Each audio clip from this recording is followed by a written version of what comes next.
বলে কয়েকটা মাস না যেতে যেতে আমাদের মনের মধ্যে কামনা জাগে ওই পরিবারের মধ্যে আল্লাহ যেন একটা সন্তান দেন। কি দেন? সন্তান দেন। এই সন্তানের কামনা জাগে।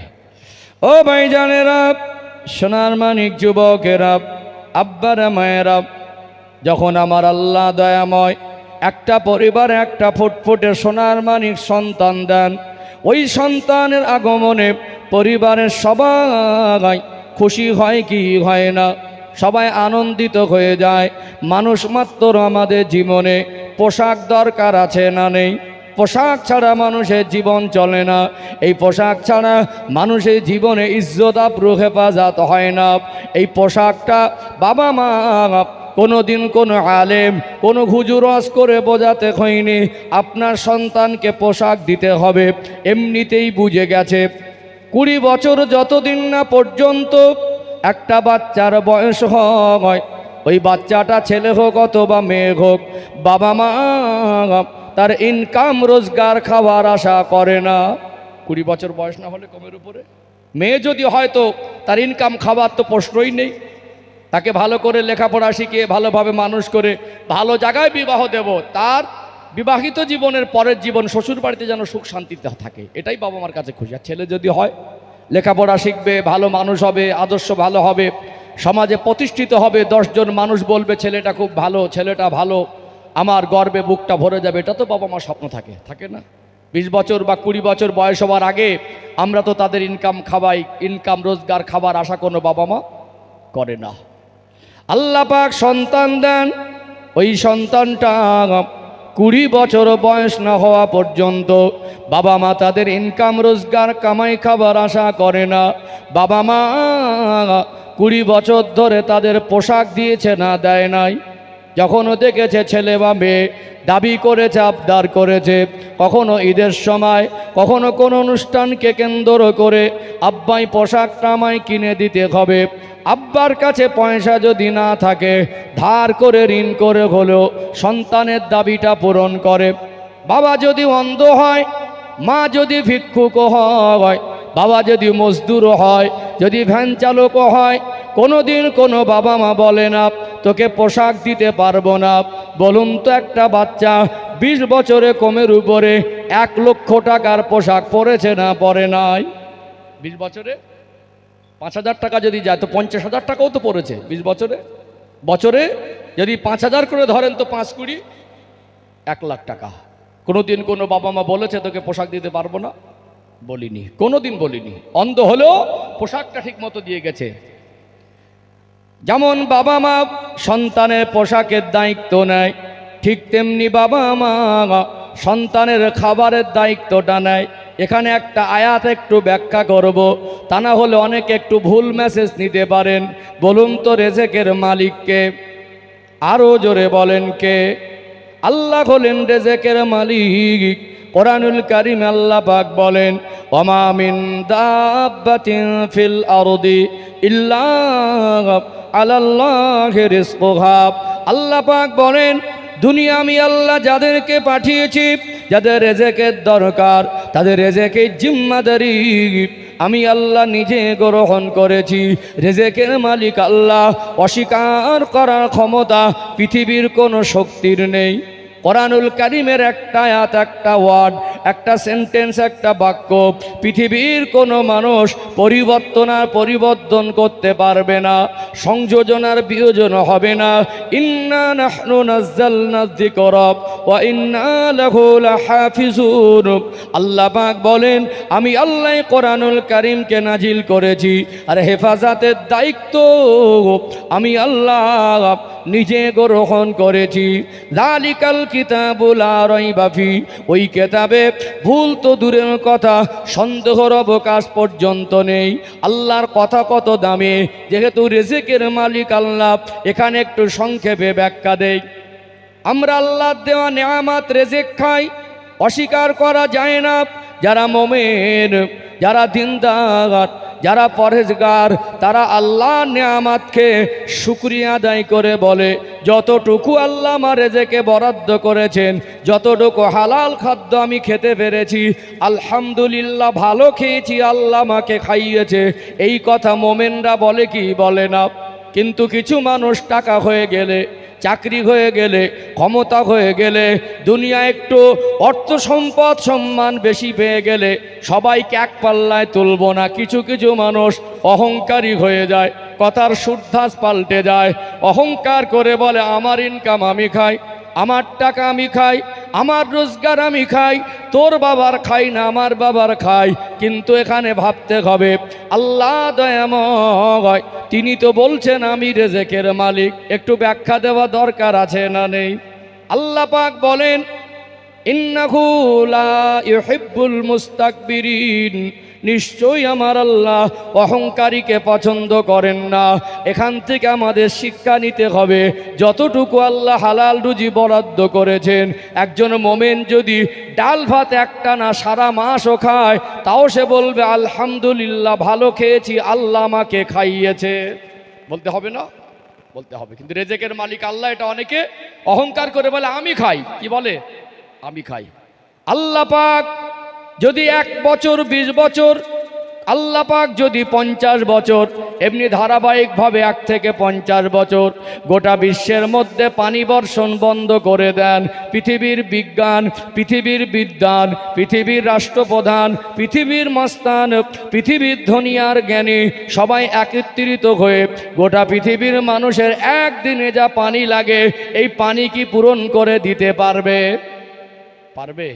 আমরা বলি জলের অপর নাম জীবন। কি বলি? জলের অপর নাম জীবন, এটা বলি, কিন্তু জলটা কার অবদান ওটা আর বলতে ভুলে যাই। ওয়ানজালা মিনাস সামাই মাআ, আল্লাহ পাক বলেন আমি আল্লাহ আসমান থেকে রহমতের পানি বর্ষণ করি।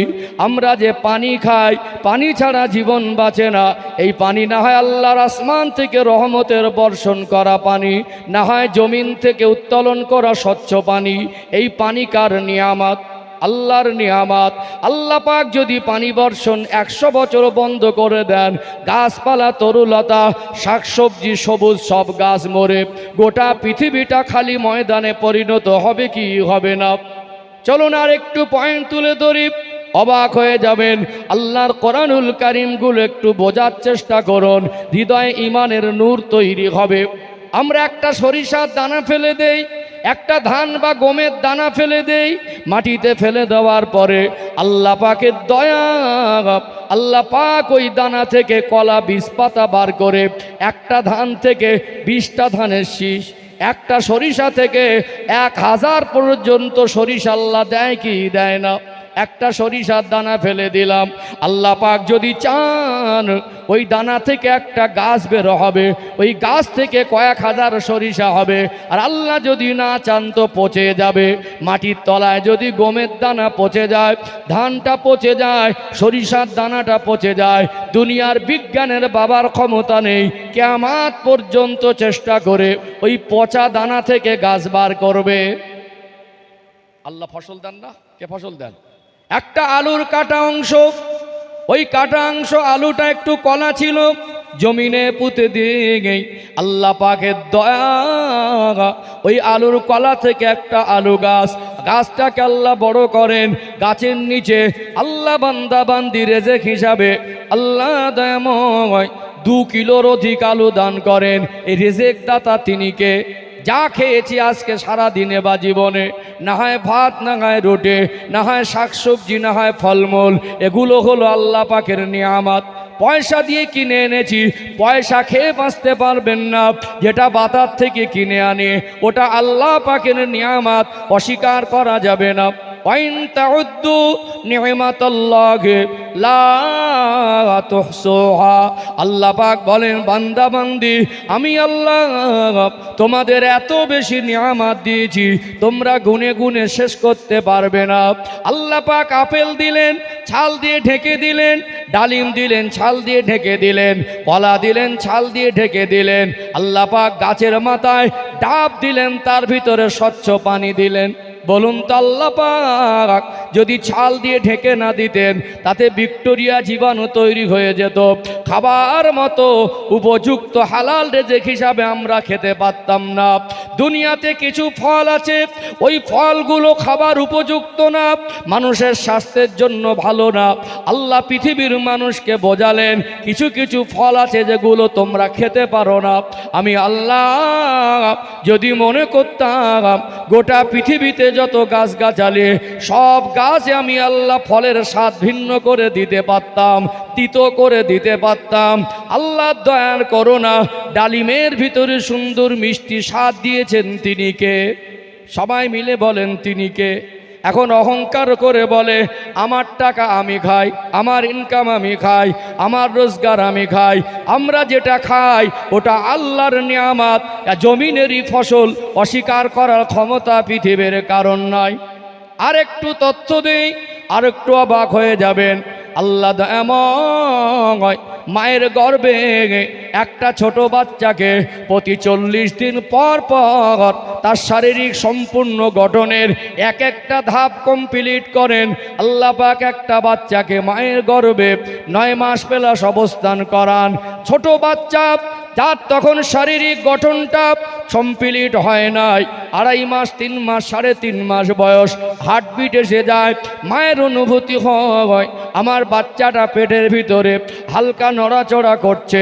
তখনও চোখ ফোটে না, শরীরের হাত পার গঠন কমপ্লিট হয় না। আল্লাহ দয়াময় তার জন্য যতটা খাবার দরকার ছিল, যেমন খাবার দরকার ছিল, যেমন সময় মতো প্রয়োজন ছিল, মায়ের নারীর সঙ্গে কানেকশন করে আল্লাহ পাক ছোট বাচ্চার শরীরে তার জন্য উপযুক্ত রেজেক, পরিমাণ মতো রেজেক আর সময় মতো পৌঁছে দিয়েছিলেন। জোরে বলুন সুবহানাল্লাহ।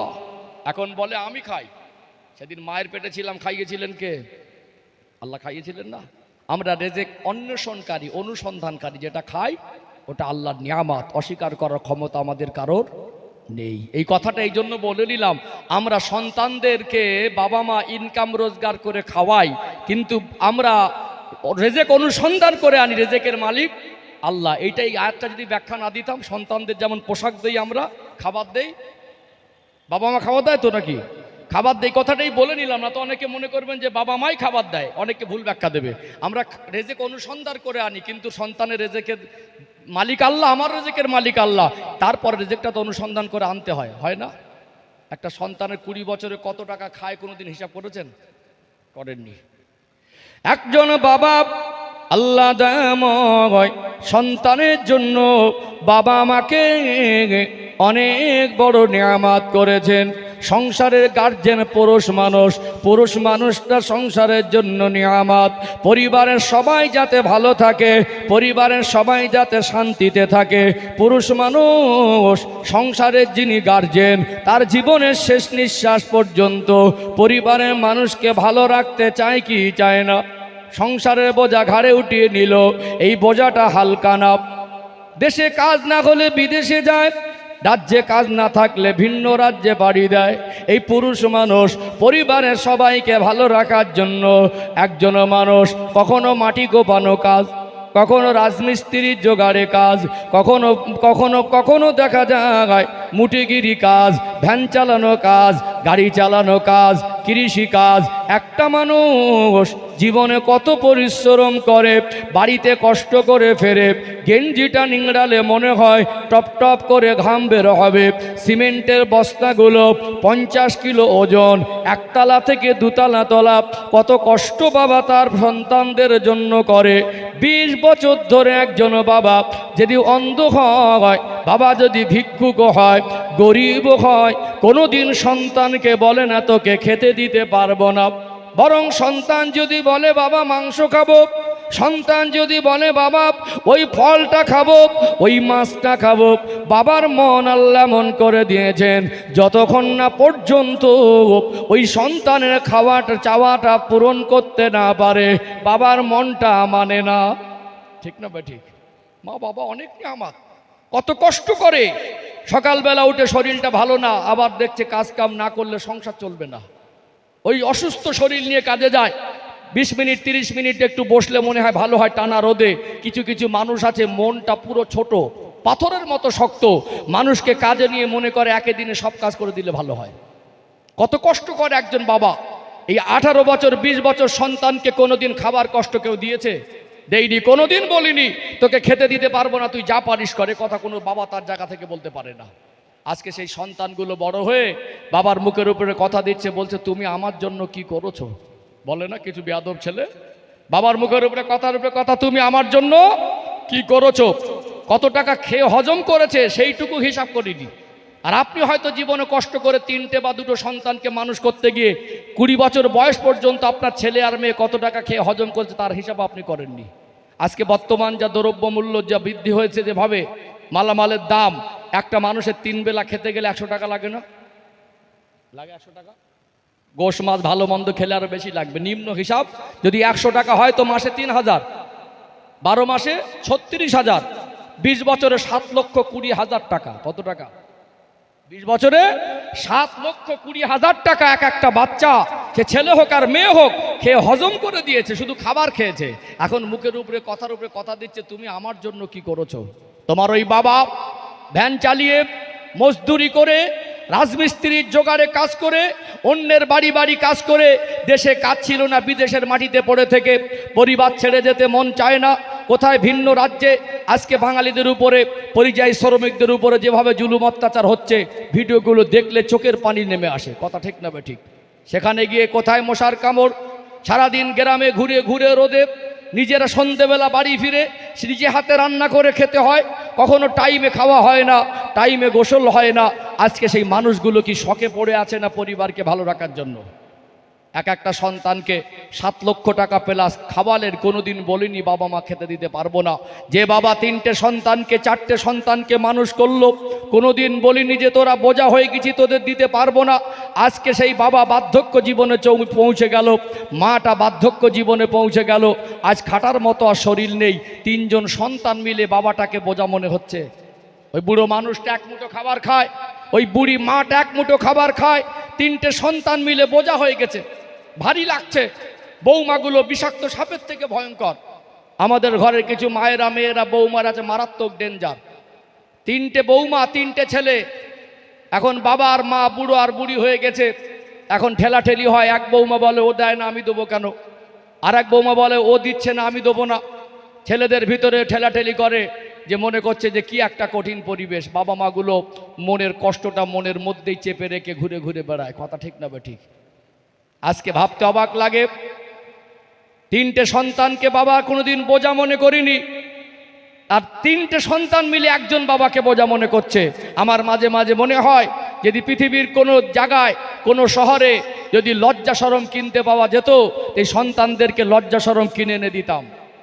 3টে সন্তান, তোমার বাবাটা তোমার কাছে বোঝা হয়ে গেল। তোমার বাবার তো 4টে সন্তান একার বোঝা লাগেনি।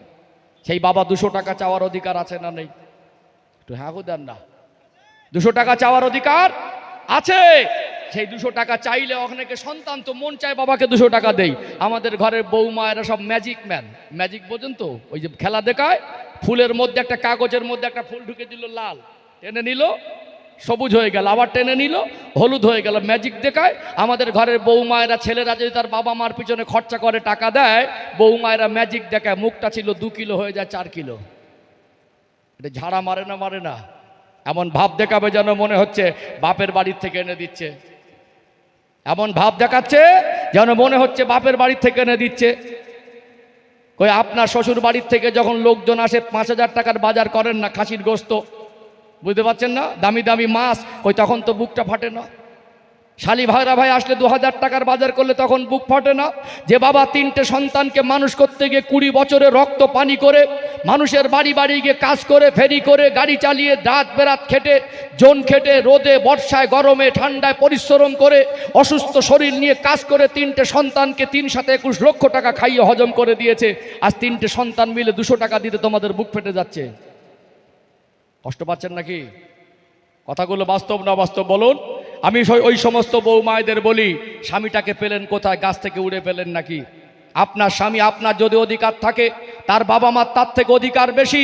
কারণ আজকে দিনে বর্তমান সময় আমি বলবো, আমি মেপে কথা বলা মানুষ, গুছিয়ে কথা বলতে পছন্দ করি। শ্বশুর বাড়ির থেকে লোকজন আসে 2000 কেন 20,000 টাকা খাওয়ান, বাবা মার হক ফাঁকি দিয়ে নয়। আজকে রোজগার করে হাতে পয়সা দাঁড়ায় না, উন্নতি হয় না, তাবিজখানা যাচ্ছে, হুজুর তাবিজ দেন, পয়সা দাঁড়ায় না। আমি বলি বরকতের সব থেকে ভালো তাবিজ বাবা মার দোয়া। বাবা মার হক নষ্ট করে, বাবা মার মনে কষ্ট দিয়ে, বাবা মাকে বোঝা মনে করে বাবা মার পিছনে খরচ করা, এর থেকে পিছন টান মেরে চালাকি মেরে বরকতের তাবিজ মাথার চুলের থেকে পায়ের তলা পর্যন্ত হালসে ঝুলিয়ে দেবেন, বরকত পাবেন না। যতটুকু আপনার সামর্থ্য কুলায়, যতটুকু আপনি রোজগার করেন সব দিতে বলছি না, কিঞ্চিত আপনার সাধ্য মতো আপনি বাবা মার পিছনে খরচা করেন। বাবা মা যদি খুশি হয়ে যায়, আল্লাহর আরশ খুশি হয়ে যায়। আল্লাহর প্রিয় হাবিব তার সোনা জবানে বলেন, বিগয়রি হিজাব, আব্বা মা যদি সন্তানের জন্য দোয়া করে, ওই দোয়াটা আল্লাহর কাছে পৌঁছায়, কোনো পর্দা থাকে না, সরাসরি ডাইরেক্ট আল্লাহর কাছে কবুল হয়ে যায়। জোরে বলুন সুবহানাল্লাহ। সম্মানিত ভাইরা, আঘাত দেওয়া আমার উদ্দেশ্য নয়। যে সমস্ত বউ মায়েরা সন্তান স্বামী তার বাবা মার পিছনে খরচা করলে বুক ফেটে যায়, আমি তাদেরকে বলি, ওই ছেলেটা যদি অন্ধ হতো, ওই বৌমাটা বিয়ের জন্য রাজি হতো? তখন বলতো অন্ধ ছেলেকে বিবাহ করব না।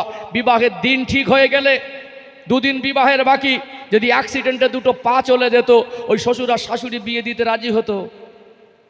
পাল্টি বাজ বুঝেছেন, 3 পাল্টি খেত, 3 উল্টন খেয়ে বলতো, ভাই যা হয়েছে এই পর্যন্ত, ওই ছেলে দুটো পা নেই মনে, আর আমার মেয়েকে বিয়ে দেব না। যদি অন্ধ হতেন, ওই স্ত্রীটা যে আজ অধিকার ফলাচ্ছে, বাবা মার পিছনে খরচা করলে তার বুক ফেটে যায়, অন্ধ হলো স্ত্রী আপনার কাছে আসতো না। আপনার দুটো পা চলে গেল, শ্বশুর আর শাশুড়ি আপনাকে জামাইও করতো না, ওই মেয়েটাকে বিবাহ দিত না। আপনার যদি দুটো পাও চলে যেত, অন্ধ হতেন, বাবার মা ফেলে দিতে পারতো ফেলে দিতে। আজকে তাদের 3টে সন্তান মিলে একজন বাবা এক মুঠো ভাত খায়, বোঝা হয়ে যাচ্ছে। 3টে সন্তান মিলে লুঙ্গিগুলো ছিঁড়ে গেল, একটা বছরে মেলা ঘুরতে যাচ্ছে। আজকে 3টে সন্তান মিলে কত টাকা বন্ধু বান্ধবের পিছনে খরচা করছে। মার ঔষধ আছে কিনা, বাবার প্রয়োজন কি আছে, একবারও মাসকে মাস খোঁজ খবর নেওয়ার প্রয়োজন মনে করে না।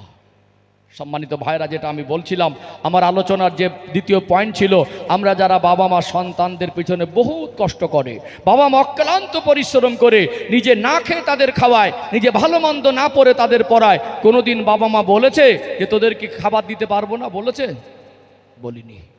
বলিনি। তাহলে পোশাক দিয়েছি 1 লাখ, খাবার দিয়েছি 7 লাখ প্লাস, ঠিক না ঠিক? কোনোদিন বলিনি যে দিতে পারবো না। মিলেমিশে থাকেন। শ্বশুর শাশুড়িকে বাবার মতো মনে করেন, শ্বশুর শাশুড়িগুলোকে বলি বৌমাকে মেয়ের মতো মনে করেন, বৌমাকে মেয়ের মতো মনে করেন। মিলেমিশে থাকতে হবে। এই তো দুদিনের দুনিয়া, চোখ বন্ধ হয়ে গেলে সব শেষ, চোখ বন্ধ হয়ে গেলে সব ছেড়ে চলে যেতে হবে।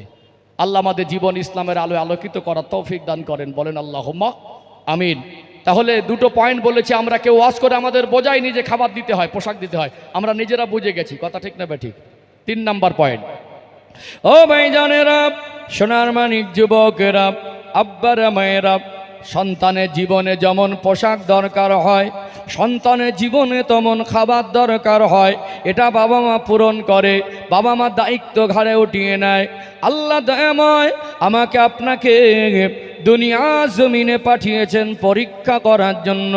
কোরআনুল কারীমের 28 নম্বর কোরআনুল কারীমের 29 নম্বর পারা শুরুতে একটি সূরা আছে, সূরার নাম সূরাতুল মুলক। এই সূরাতুল মুলকের মধ্যে আল্লাহ পাক জানিয়ে দেন, আল্লাযী খলাকাল মাউতা ওয়াল হায়াতা লিয়াবলুয়াকুম আইয়ুকুম আহসানু আমালা।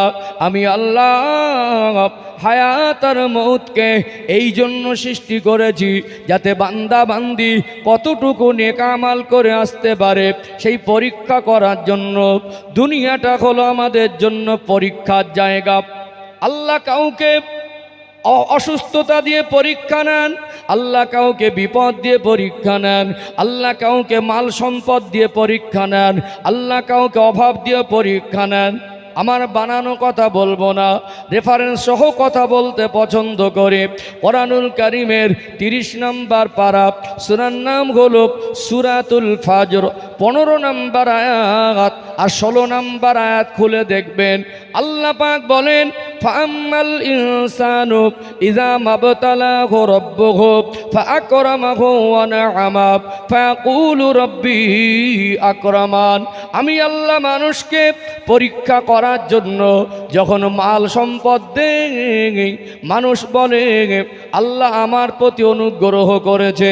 ওয়া আম্মা ইযা মাবতালাহু ফাকাদারা আলাইহি রিজকা ফায়াকুলু রাব্বি আহানান। আমি আল্লাহ মানুষকে পরীক্ষা করার জন্য যখন রিজিককে সংকুচিত করে দেই, অভাব অনাটন দেই, তখন মানুষ বলে আল্লাহ আমাকে হেয় করেছে। অভাবটাও পরীক্ষা, মাল সম্পদটাও পরীক্ষা, সম্মান ইজ্জত রাজত্বটাও পরীক্ষা, অসুস্থতাও পরীক্ষা। আল্লাহ পাক আমাদেরকে দুনিয়ায় পরীক্ষা করার জন্য পাঠিয়েছেন।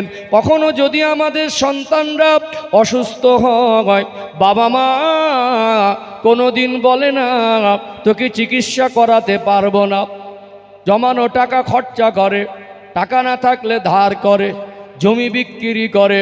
কোনোদিন পেটের জন্য, নিজের জন্য কারোর কাছে হাত পাতেনি। আজ সন্তান অসুস্থ, 5 লক্ষ টাকা দরকার, গরিব মানুষ কোথায় পাবে?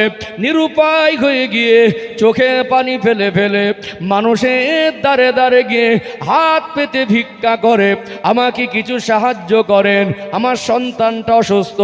বাবা মা সন্তানের চিকিৎসায় কি কোনো দিন কমি রাখে? আর সর্বোচ্চ চেষ্টা করে। 20 বছর পর্যন্ত পোশাক দিয়েছি, খাবার দিয়েছি, চিকিৎসা দিয়েছি। 3টে পয়েন্ট। 4th নম্বর পয়েন্ট, আলোচনা বুঝতে পারছেন তো? আমি পাট পাট করে বলে অভ্যাস, তো মানে মেপে মেপে কথা বলবো, শেষে হিসাব মিলিয়ে দেবো ইনশাআল্লাহ। 4th পয়েন্টটা তুলে ধরি, আর একটু পরিষ্কার হবে ইনশাআল্লাহ। ও ভাইজানেরা, সোনার মানিক যুবকেরা, আব্বারা মায়েরা, 4th নম্বর পয়েন্ট, দুনিয়ায় আমরা যারা বাবা মা, আমরা কোনো দিন চাই না আমাদের সন্তানরা নিরক্ষর থাক। কত স্বপ্ন তাদেরকে নিয়ে দেখি, সন্তানকে লেখাপড়া শেখাতে হবে, মানুষ করতে হবে, এই চিন্তা প্রত্যেকের মাথায় আছে না নেই? একটা সময় ছিল অভাব অনাটনের দিন, শিক্ষা ব্যবস্থা তো উন্নত ছিল না, মানুষের খাবার কষ্ট ছিল। আমাদের মধ্যে যারা দাদুর বয়সী মানুষ আছেন, বাবার বয়সী মানুষ আছেন, অনেকে এখনো নামটাও লিখতে পারে না। মনে বড় আফসোস, আমি যদি জীবনেও লেখাপড়া শেখার সুযোগ পাইনি, আমার সন্তানদের নিরক্ষর করে রাখবো না। সন্তানদের লেখাপড়া অবশ্যই শেখাতে হবে। শিক্ষা হলো জাতির মেরুদণ্ড, শিক্ষা ছাড়া জাতির ডেভেলপ সম্ভব নয়। শিক্ষার দরকার আছে না নেই? শিক্ষার বিরুদ্ধে আমার বক্তব্য নয়, শিক্ষার বিরুদ্ধে ইসলামে কোনো কথা নেই। আপনি যে লাইনটা নিয়ে গর্ব করে বলেন শিক্ষা জাতির মেরুদণ্ড, আপনার হয়তো জানা নাই ইসলাম ধর্মের ভিতরে শিক্ষার কত বেশি গুরুত্ব দেওয়া আছে। চলুন একটু তুলে ধরে পরিষ্কার করে দেই। আজকে আর্টিফিশিয়াল ইন্টেলিজেন্স এআই ব্যবহার হয়, চ্যাটজিপিটি ব্যবহার হয়। আমার ইয়াং জেনারেশন তরুণ যুবকদের প্রত্যেকের হাতে হাতে একটা করে মোবাইল। আপনি মোবাইলে গুগলে গিয়ে সার্চ করুন, গোটা পৃথিবীর মধ্যে কত ধর্মের অস্তিত্ব পাওয়া যায়। গুগল আপনাকে তথ্য দেবে এই পৃথিবীর মানচিত্রে 3.5 থেকে 4 হাজার মতো ধর্মের অস্তিত্ব পাওয়া যায়। এর ভিতরে একটা ধর্ম হলো ইসলাম। ইসলামের ভিতরে শিক্ষার কত গুরুত্ব! আল্লাহ পাক মহিমান্বিত কোরআনুল কারীমকে নাজিল করেছিলেন আমার রাসূলুল্লাহ 40 বছর বয়সে, গারে ঘেরাতে, জাবালে নূর পর্বতের গুহাতে।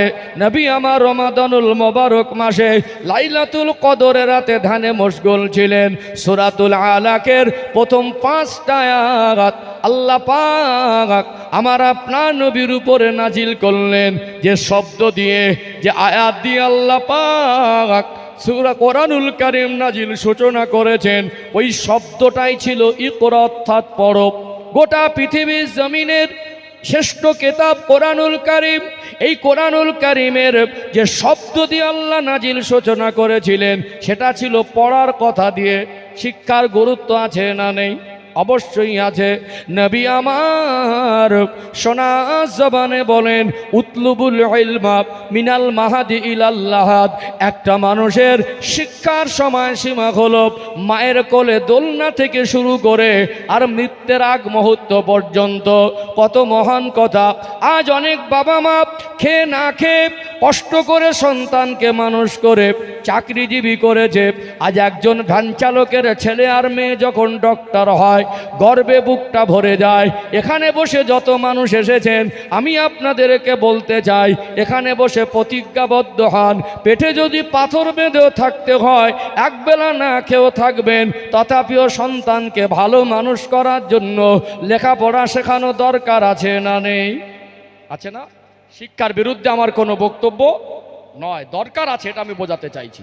একটা সন্তান যখন 3 বছর বয়স হয়, ছেলে হোক আর মেয়ে হোক, বাবা মার মাথায় চিন্তা আসে সন্তানকে মানুষ করার জন্য লেখাপড়া শেখাতে হবে। আদর্শলিপি বই এনে দেয় তাকে, ওই সময় বর্ণ পরিচয় বই এনে দেয়, বিভিন্ন ছড়া কবিতার বই এনে দেয়। আমাদের সময় ছিল সিলেট খড়ি, এখন খাতা কলম এনে কলম ধরা শিখিয়ে দেয়। 4 বছরের বাচ্চা এখনো কথা পরিষ্কার করে বলতে না পারলেও হাট্টিমাটিম কবিতাটা মুখস্থ, আতা গাছে তোতা পাখি মুখস্থ, নামতা মুখস্থ হলো, ইংরাজি মুখস্থ হলো। আজকে সরকারি স্কুলের শিক্ষার মান তলানিতে, এই জন্য আশেপাশে অলিগলিতে শহরে নগরে বেসরকারি প্রাইভেট স্কুলগুলো গজিয়ে উঠেছে না ওঠে নাই? সেখানে পড়াতে গেলে পয়সা লাগে, টিউশনি পড়াতে গেলে সেখানে পয়সা লাগে। অনেক সন্তানরা গাড়িতে প্রতিনিয়ত স্কুলে যায়, সেখানে পয়সা লাগে, বছরে বই লাগে, ভর্তি ফি লাগে। কোনোদিন কোনো বাবা মা বলিনি আমি আমার সন্তানকে লেখাপড়া শেখাতে পারবো না। ওই সন্তান যদি 8 পাস করে, মাধ্যমিক পাস করে, যখন অসৎ সঙ্গ দোষে বসে বলে পড়বো না, বাবা মা কষ্টে কেঁদে ফেলে, বলে এরকম করে পড়াটা ছাড়িস না। আমরা আমাদের সর্বস্ব দিয়ে হলেও সন্তানদের লেখাপড়া শেখানোর জন্য আপ্রাণ চেষ্টা করেছি না করিনি? করেছি না? করেছি। কোনোদিন বলেছে পারবো না? বলিনি। এই দায়িত্বটাও বুঝেছেন। আমি এখানে একটু বলে নেই, শিক্ষার দরকার আছে না নেই? আছে। আল্লাহ পাক আমাদেরকে শ্রেষ্ঠ নবীর উম্মাত করেছেন, আমাদেরকে শ্রেষ্ঠত্ব অর্জন করতে হবে। বরং শিক্ষারও দরকার আছে, পয়সারও দরকার আছে। কিছু কিছু মানুষের মন ছোট, আমার কওমের থেকে কেউ বিখ্যাত হলে তাদের আবার সহ্য হয় না। আল্লাহ পাক সৃষ্টি জগতের মধ্যে মানুষ্য জাতিকে শ্রেষ্ঠ করেছেন। আমরা আশরাফুল মাখলুকাত। কোরআনুল কারীম আল্লাহ পাক বলেন, ওয়ালাকাদ কাররামনা বানি আদম, আমি আল্লাহ আদম সন্তানকে সম্মানের জীবন দিয়েছি। আমরা হলাম সৃষ্টির শ্রেষ্ঠ। মানুষদের মধ্যে নবীরা শ্রেষ্ঠ, নবীদের মধ্যে আমার নবীকে আল্লাহ ইমামুল আম্বিয়া করেছেন। বলুন সুবহানাল্লাহ। আমার নবী শ্রেষ্ঠ। লক্ষাধিক নবী রসুলকে দুনিয়ায় পাঠিয়েছেন, অর্থাৎ অন্যান্য নবীর উম্মাতের থেকে আমরা শ্রেষ্ঠ নবীর উম্মাত হওয়ার সুবাদে আল্লাহ আমাদের সম্মান মাকাম বাড়িয়েছেন না বাড়ায় নাই? আমরা শ্রেষ্ঠ কেতাব পেয়েছি, শ্রেষ্ঠ দিন পেয়েছি, শ্রেষ্ঠ রসুল পেয়েছি, শ্রেষ্ঠ পথ পেয়েছি। ইন্না দীনা ইনদাল্লাহিল ইসলাম, একমাত্র আমার রবের কাছে মনোনীত পথ হলো ইসলাম। আল্লাহ পাক আমাদেরকে সৃষ্টির শ্রেষ্ঠ করেছেন। আমরা শিক্ষায় শ্রেষ্ঠ হব, অর্থে শ্রেষ্ঠ হব, আদর্শে শ্রেষ্ঠ হব, মানবতায় শ্রেষ্ঠ হব, মনুষ্যত্বে শ্রেষ্ঠ হব, আচরণে শ্রেষ্ঠ হব, উদারতায় শ্রেষ্ঠ হব, মানুষকে ভালোবাসায় শ্রেষ্ঠ হব, আমাদের চরিত্রও শ্রেষ্ঠ চরিত্র হবে। কথা ঠিক না বেঠিক? আজকে যদি আমার একটা ভাই প্রতিষ্ঠিত হয়ে কোনো এক্ষণে বর্তমান গোটা বিশ্বের যা সিস্টেম, যেটা ন্যাশনাল যে সিস্টেমে গোটা একটা রাষ্ট্রের সঙ্গে রাষ্ট্রের যোগাযোগ ব্যবস্থা, কোনো দিন যদি একজন রাষ্ট্রপতি বা প্রধানমন্ত্রী হতে চায়, সেখানে শিক্ষার দরকার আছে না নেই? আছে না? একজন মানুষ যদি একটা ভালো শিক্ষামন্ত্রী হতে চায়, সেখানেও শিক্ষার দরকার আছে। আমার ভাই যদি শিল্পপতি হয়, কোটিপতি হয়, আপনাদের এই জায়গায় এই গ্রামে যদি আপনাদের এখানে পিপুল বেরিয়াতে 10টা মাস্টার থাকে, 4টে MBBS ডক্টর থাকে, 2 জন মন্ত্রীর বাড়ি থাকে, সেটা আমার কওমের লাভ। গর্ব করে বলবো ওটা আমার একটা ভাই। এই গ্রামে 4টে এতিম বাচ্চা আছে, তাদের স্কুলে ভর্তি কে করাবে? টাকা নেই, মা একা নিজের পেট চালাতে পারে না, অসুস্থ। আপনার বাড়ির পাশে দুটো গরিব মানুষ, তারা সংসার চালাতে পারছে না, তাদেরকে গিয়ে যদি বলি ভাই 4টে এতিম বাচ্চাকে ভর্তি করবো, 5,000 টাকা দাও, বলবে আমি 10,000 টাকা দেনায় পুঁতে আছি, তুই আমাকে বলছিস, বলবে না? একটা বেওয়া মা ক্যান্সার রোগ আক্রান্ত, ছটফট করছে, এখন যদি কোনো গরিব মানুষ তার 30,000 টাকা ঋণের বোঝা মাথায়, তাকে যদি গিয়ে বলি ভাই 10,000 টাকা দিতে হবে, একটা অসুস্থ মার চিকিৎসা করব, বলবো আমার কাছে নেই তো দেবো কোথা থেকে? 10টা মাস্টার যদি থাকে, 4টে ডক্টর যদি থাকে, একজন বা দুজন মন্ত্রী যদি বাড়ি হয়, এই গ্রামে যদি আপনার পিপুল বেরিয়া গ্রামে যদি এখানে আমার দুটো ভাই কোটিপতি হয়, যার মাসে বড় ব্যবসায়ী 5 লাখ 7 লাখ টাকা ইনকাম আছে, তাকে যদি বলা হয় ভাই আপনার তো মাসে 5 লাখ টাকা ইনকাম, আপনি 5,000 টাকা দেন, একটা এতিম বাচ্চা বা একটা গরিব মানুষ অসুস্থ, তার চিকিৎসা করা যাবে। 10টা ডক্টর যদি থাকে, 10টা মাস্টার যদি থাকে, তাদের বেতন যদি 1 লাখ 1.5 লক্ষ টাকা হয়, 10 জন যদি 5,000 করে দেয়, 50,000 টাকা। মসজিদের ছাদ হবে, ধর্মীয় প্রচার প্রসার বাড়বে, গরিবের মুখে হাসি ফুটবে, এতিমদের শিক্ষার প্রচার এতিমদের শিক্ষার খাদে কাজে লাগবে। আল্লাহ আপনাকে অর্থ দিয়েছে বলে আপনার মেয়েটার বিবাহের খরচা করলেন 3 লাখ 5 লক্ষ টাকা, বাড়ির পাশে একটা এতিম বাচ্চা, সে আপনার প্রতিবেশী, তার বাবা নেই বলে, দেখভাল করার কেউ নেই বলে, তার বিবাহের ব্যবস্থাটা করতে গেলে আপনি হয়তো টাকা দিতে পারবেন, আর একজন মেহনত দিতে পারবে। যদি আমার কওমের টাকা থাকে, 10 জন ধনী মানুষ 10,000 করে দিন, 1 লাখ, এতিম বাচ্চার বিবাহের ব্যবস্থাটা হয়ে যাবে কি যাবে না? টাকা দরকার আছে না নেই? শিক্ষার বিরুদ্ধে ইসলাম নয়, শিক্ষার বিরুদ্ধে আমার বক্তব্য নয়, বরং পৃথিবীর জমিনে 3.5 থেকে 4,000 ধর্মের অস্তিত্ব যদি পাওয়া যায়, সব থেকে শিক্ষার গুরুত্ব বেশি বলা হয়েছে কোরআনুল কারীমের মধ্যে, ইসলামের মধ্যে। অর্থাৎ এই শিক্ষিত করতে হবে আপনার সন্তানকে, আপনি শিক্ষিত করুন, এতে আমার কোনো আপত্তি নেই। আমি বলতে চাইছি, প্রশ্নটা আমার এই জায়গায়, তার যদি হাট্টি মাটি মুখস্থ হয়, তো 4টে কলেমা কেন মুখস্থ নেই? তার যদি আতা গাছে তোতা পাখি মুখস্থ হয়, ওই সন্তানটা কেন দোয়া কুনুত মুখস্থ নেই? যে সন্তানটাকে আপনি, তার যদি 40টা গালাগালি মুখস্থ হয়, কেন তার জানাজা নামাজের নিয়ত মুখস্থ নেই? প্রশ্নটা আমার এই জায়গায়। সে যদি ইংরাজি পড়তে পারে, কেন কোরআন শরীফটা পড়তে পারবে না? আপনি বাবা, আপনি মা, তার পোশাকের দায়িত্ব নিলেন, খাবারের দায়িত্ব নিলেন, চিকিৎসার দায়িত্ব নিলেন, জেনারেল শিক্ষার দায়িত্ব নিলেন, একটাও বলেননি পারবো না। আর জাহান্নাম থেকে বাঁচানোর জন্য দিনের শিক্ষার দায়িত্বটাও আপনার নেওয়া দরকার ছিল কি ছিল না? যদি এই দায়িত্ব পারিবারিকভাবে সন্তানকে দিনদার বানাবো, ছোট থেকে তার লেবাসে, পোশাকে, চিন্তায়, চেতনায়, চলায়, বলায়, আদর্শে, আখলাকে, মনুষ্যত্বে যদি নবীর আদর্শ, নবীর সুন্নাতের শিক্ষা তাকে না দেই, তাকে পারিবারিকভাবে যদি ইসলামের শিক্ষাগুলো তার ভিতরে না পৌঁছে দেই, এই রকম জলসা 365 দিন দিয়ে পৃথিবীর সবথেকে বড় বড় বক্তাকে এনে যদি ওয়াজ করতে করতে গলা ফেটে বক্তার বুক থেকে রক্ত উঠে যায়, সারা রাত জেগে জেগে ওয়াজ শুনবেন, সমাজ পরিবর্তন হয়ে যাবে না। পারিবারিকভাবে সন্তানদেরকে দায়িত্ব নিতে হবে, দিন শেখাবো, দরকার আছে না নেই? আছে না? যতক্ষণ না আমরা সচেতন হব, শুধু জলসা দিয়ে সমাজ পরিবর্তন হয়ে যাবে না। 18 বছর ধরে দুটো সন্তানকে আপনি সূরা ফাতিহা শেখালেন না, দুটো সন্তানকে আপনি 18 বছর ধরে নামাজ কিভাবে পড়তে হয় শেখাতে পারলেন না, 2 ঘন্টায় হুজুর 200 বাচ্চাকে কি করে শিখিয়ে যাবে? এটা কি অঙ্কের হিসাব মেলে? হিসাব মেলে না। এই জন্য দেখেছেন মসজিদ এসি লাগিয়েছি, মসজিদে গ্রানাইট লাগিয়েছি, মসজিদ চকচকে ঝকঝকে করছে। অনেকে আমরা মনে করি মসজিদের আকর্ষণে হয়তো মুসল্লি আসবে, বুঝতে পারছেন না? মসজিদকে আকর্ষণের স্থান বানিয়ে মুসল্লিকে আকর্ষিত করতে হলে অত সহজে মসজিদ ভরবে না। যদি মুসল্লির মনের মধ্যে মসজিদ ঢোকাতে পারতাম, একজন মানুষ যদি পারিবারিকভাবে ছোট থেকে নামাজে অভ্যস্ত হতো, তার বাবা মা ছোট থেকে ছেলে হোক আর মেয়ে হোক নামাজে প্রতিষ্ঠিত করত, তার ভিতরে নামাজ কায়েম হতো, ওই সন্তানটা আজান হয়ে গেলে মসজিদে মার্বেল থাকলেও তার কোনো ব্যাপার ছিল না, তালপাতার ছাউনি হলেও সে নামাজে দাঁড়াতো, আপত্তি ছিল না। মসজিদ যদি নাও পেত, খালি ময়দানে যেখানে রক্ত হতো সেখানে নামাজ দাঁড়িয়ে যেত। আমরা আমাদের সন্তানদের হৃদয়ের মধ্যে মসজিদ ঢোকাতে পারিনি, আমরা তার হৃদয়টা মসজিদ খালি করে রেখেছি, তার জীবনটা নামাজ থেকে দূরে রেখেছি, তার জীবনটা সুন্নাতের আলো থেকে দূরে রেখেছি, আর মসজিদ চকচকে ঝকঝকে করে ভাবছি যে মসজিদ কেন ভর্তি হয় না। আলোচনায় কষ্ট পাচ্ছেন নাকি? ও ভাইজানেরা, সোনার মানিক যুবকেরা, আব্বারা, মায়েরা, আপনারা জ্ঞানী শিক্ষিত মানুষ, বিশ্বাস করুন ধোঁকা দেওয়ার জায়গা নয়। এখানে বাবা মাকে দায়িত্বশীল হতে হবে, দায়িত্ববান হতে হবে। আমার আপনার সন্তানকে পারিবারিকভাবে দিনের শিক্ষা দিতে হবে। আমরা গার্জেনরা যদি সচেতন না হই, দায়িত্বশীল না হই, পারিবারিকভাবে সন্তানকে দিনদার বানানোর চেষ্টা না করি, শুধু হুজুর এসে ওয়াজ করে পরিবর্তন হয়ে যাবে না। এটা হলো সোজা হিসাব। একটু দায়িত্ব মনে করিয়ে দেই।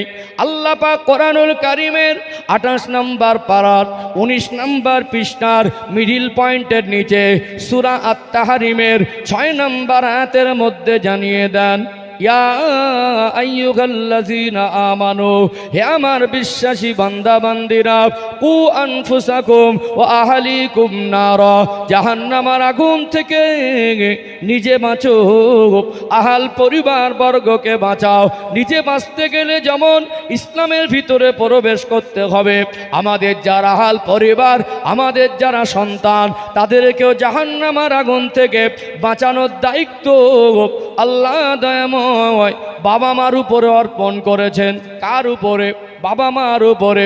নবী আমার বলেন, আলা কুল্লুকুম রাঈন ওয়া কুল্লুকুম মাসউলুন আর রাইয়াতি, তোমরা প্রত্যেকেই এক একজন দায়িত্ববান জিম্মাদার। তোমাদের দায়িত্ব পালনে সচেতন হও। দায়িত্ব পালন কতটুকু করেছো আল্লাহর কাছে হিসাব দিতে হবে। আমরা যদি চেষ্টা করি, আল্লাহ পাক আমাদেরকে কোনো আদেশ আর নিষেধকে বোঝা হিসাবে চাপিয়ে দেয় নাই। কোরআনুল কারীমের সূরাতুল বাকারার সর্বশেষ আয়াত 286 নম্বর আয়াতের সূচনায় আল্লাহ পাক বলেন, লা ইউকাল্লিফুল্লাহু নাফসান ইল্লা উসআহা, বান্দা বান্দি তোমাদের দ্বারা যেটা হবে না, তোমরা যেটা পারবে না, আমি আল্লাহ এরকম কোনো আদেশ নিষেধ তোমাদের উপরে চাপিয়ে দেই না। অর্থাৎ জাহান্নামের আগুন থেকে যদি বাঁচানোর দায়িত্ব সন্তানকে বাবা মার উপরে অর্পণ করা হয়, তার পরিবারের গার্জেনদের উপরে অর্পণ করা হয়, এটা অপারগতা নয়, এটা বোঝা নয়, বরং এটা আমাদের গাফিলাতি, এটা আমাদের অবহেলা, এটা আমাদের দায়িত্বহীনতা। কথা কি বুঝতে পারছেন? সকালবেলা দাদু ফজরের নামাজ পড়ে দোকানে গেল, আপনাদের পিপুলবেড়িয়া চায়ের দোকানে বাজারে বসে মনে করলো যে ঠান্ডার সময় চাদর মুড়ি দিয়ে নামাজ পড়ে বেরিয়েছি, এক কাপ চা খাই। পকেটে হাত দিয়ে দেখলেন 10 টাকা। খালি পেটে শুধু চা খাবো, একটা বিস্কুট দেবো, দোকানদার বলছে একটা বিস্কুট দেবো। মনে পড়ে গেল এই পোতাটার কথা। গেলেই তো দাদু ভাই বলে জড়িয়ে ধরবে। দোকানদারকে বলল শুধু চা দাও। একটা চিপস, একটা ক্যাডবেরি, একটা লজেন্স পকেটে করে নিয়ে আসলে দাদু ভাই বলে জড়িয়ে ধরে।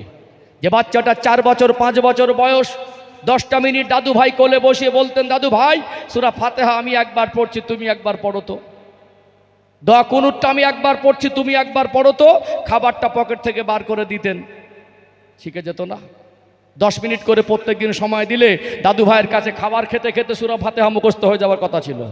দাদু ভাই যদি বলে, দাদু ভাই ওই মাথার তলায় খৈনির প্যাকেট আর বিড়ির বান্ডিলটা চেনে দাও তো, ও দাদু ভাইকে আল্লাহর ওলি হবে।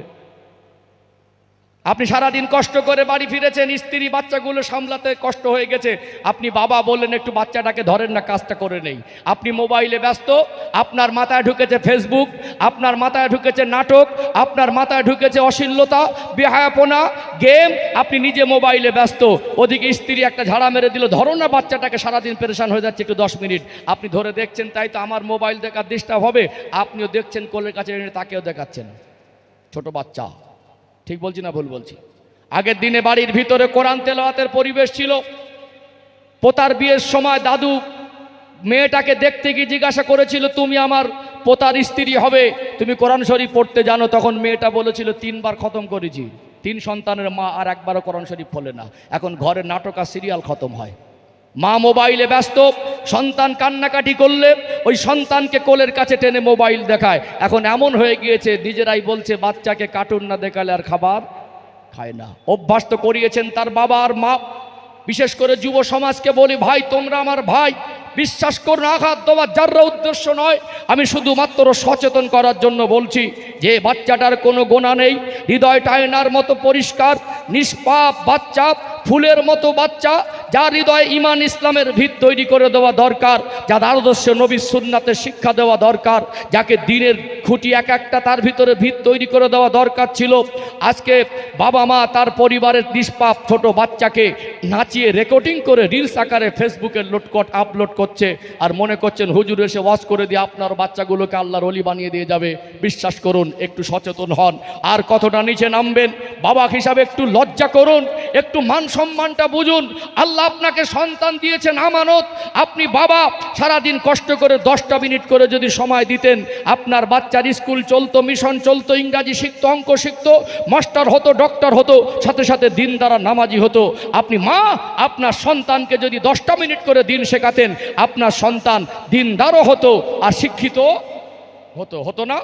আমরা দায়িত্বহীন, আমাদের সন্তানদের 10 মিনিট সময় দিতে পারিনি। যদি নিজে না পারেন, আপনার স্ত্রী না পারে, আপনার বাবা না পারে, 10টা মিনিটের জন্য ইমামের সোহবাতে বসিয়ে দেন। কার সোহবাতে? 10 মিনিটে ইমামের সোহবাতে বসিয়ে দিলে। সম্মানিত মায়েরা, খবর এসেছে আপনাদের প্যান্ডেলে জায়গা ধরছে না। আপনারা সামনের জায়গা খালি রাখবেন না, সামনের জায়গা খালি রাখবেন না। আপনারা একটু আগে বসুন, পিছনের জায়গাগুলো খালি করে দেন। মায়েরা বসতে অসুবিধা হচ্ছে পিছনের দিকে। আলোচনা কষ্ট পাচ্ছেন নাকি? তাহলে বাবা মাকে দায়িত্ববান হতে হবে না? পারিবারিকভাবে শেখাতে হবে না? আপনি যদি শিক্ষা না দেন, যদি নিজেরা না পারেন, যেভাবে ইংরাজি সবাই শেখাতে পারেন, অঙ্ক সবাই পারেন না, ব্যস্ত থাকে, একজন মাস্টার ধরেন। আপনার যদি অনেক পয়সা থাকে, একজন মাস্টারকে আলেমকে বাড়িতে আনেন। আর যদি না পারেন তো প্রত্যেকটা মহল্লায় যারা মসজিদ মাদ্রাসার কমিটি, তারা প্রত্যেকটা প্রতিষ্ঠান কেন্দ্রিক একটা মুক্তব শিক্ষার ব্যবস্থা রেখেছে, সেখানে 10 মিনিট বসান। আপনার বাচ্চা ডক্টর হলো নামাজি হবে, ধনী হলে অহংকারী হবে না, গরিবের বন্ধু হবে, নেতা হলে ত্রিপল চোরা জালেম হবে না, সমাজের সেবক হবে। আপনার সন্তানটা ডক্টর হলে মানুষের কাছে ওই পরীক্ষার নাম করে তার থেকে পার্সেন্টেজ খাবে না, মানব দরদি হবে। আপনার সন্তান যদি বিচারক হয় তো ঘুষখোর হবে না, ন্যায় বিচারক হবে। এর জন্য তার ভিতরে দিনের শিক্ষা দরকার আছে না নেই? আছে না? তাকে খাবার দিতে পারলেন, পোশাক দিতে পারলেন, চিকিৎসা দিতে পারলেন, ইংরাজি, অঙ্ক, বাংলা নামতা মুখস্থ করাতে পারলেন। এগুলোর বিরুদ্ধে আমার বক্তব্য নয়। এগুলোর জন্য আমরা যা সময়, যা অর্থ, যা শ্রম, যা চেষ্টা করেছি জাহান্নামের আগুন থেকে বাঁচানোর জন্য, যদি এর 10 ভাগের 1 ভাগ অর্থ আর 1 ভাগ সময় ব্যয় করতাম, আমাদের প্রত্যেকটা সন্তান নামাজি হয়ে যেত। আমি এখান থেকে নামাজ পড়ার কথা বলবো, কজন মানুষ নামাজ পড়তে শুদ্ধ করে জানে বলেন তো? এ দোষ কার?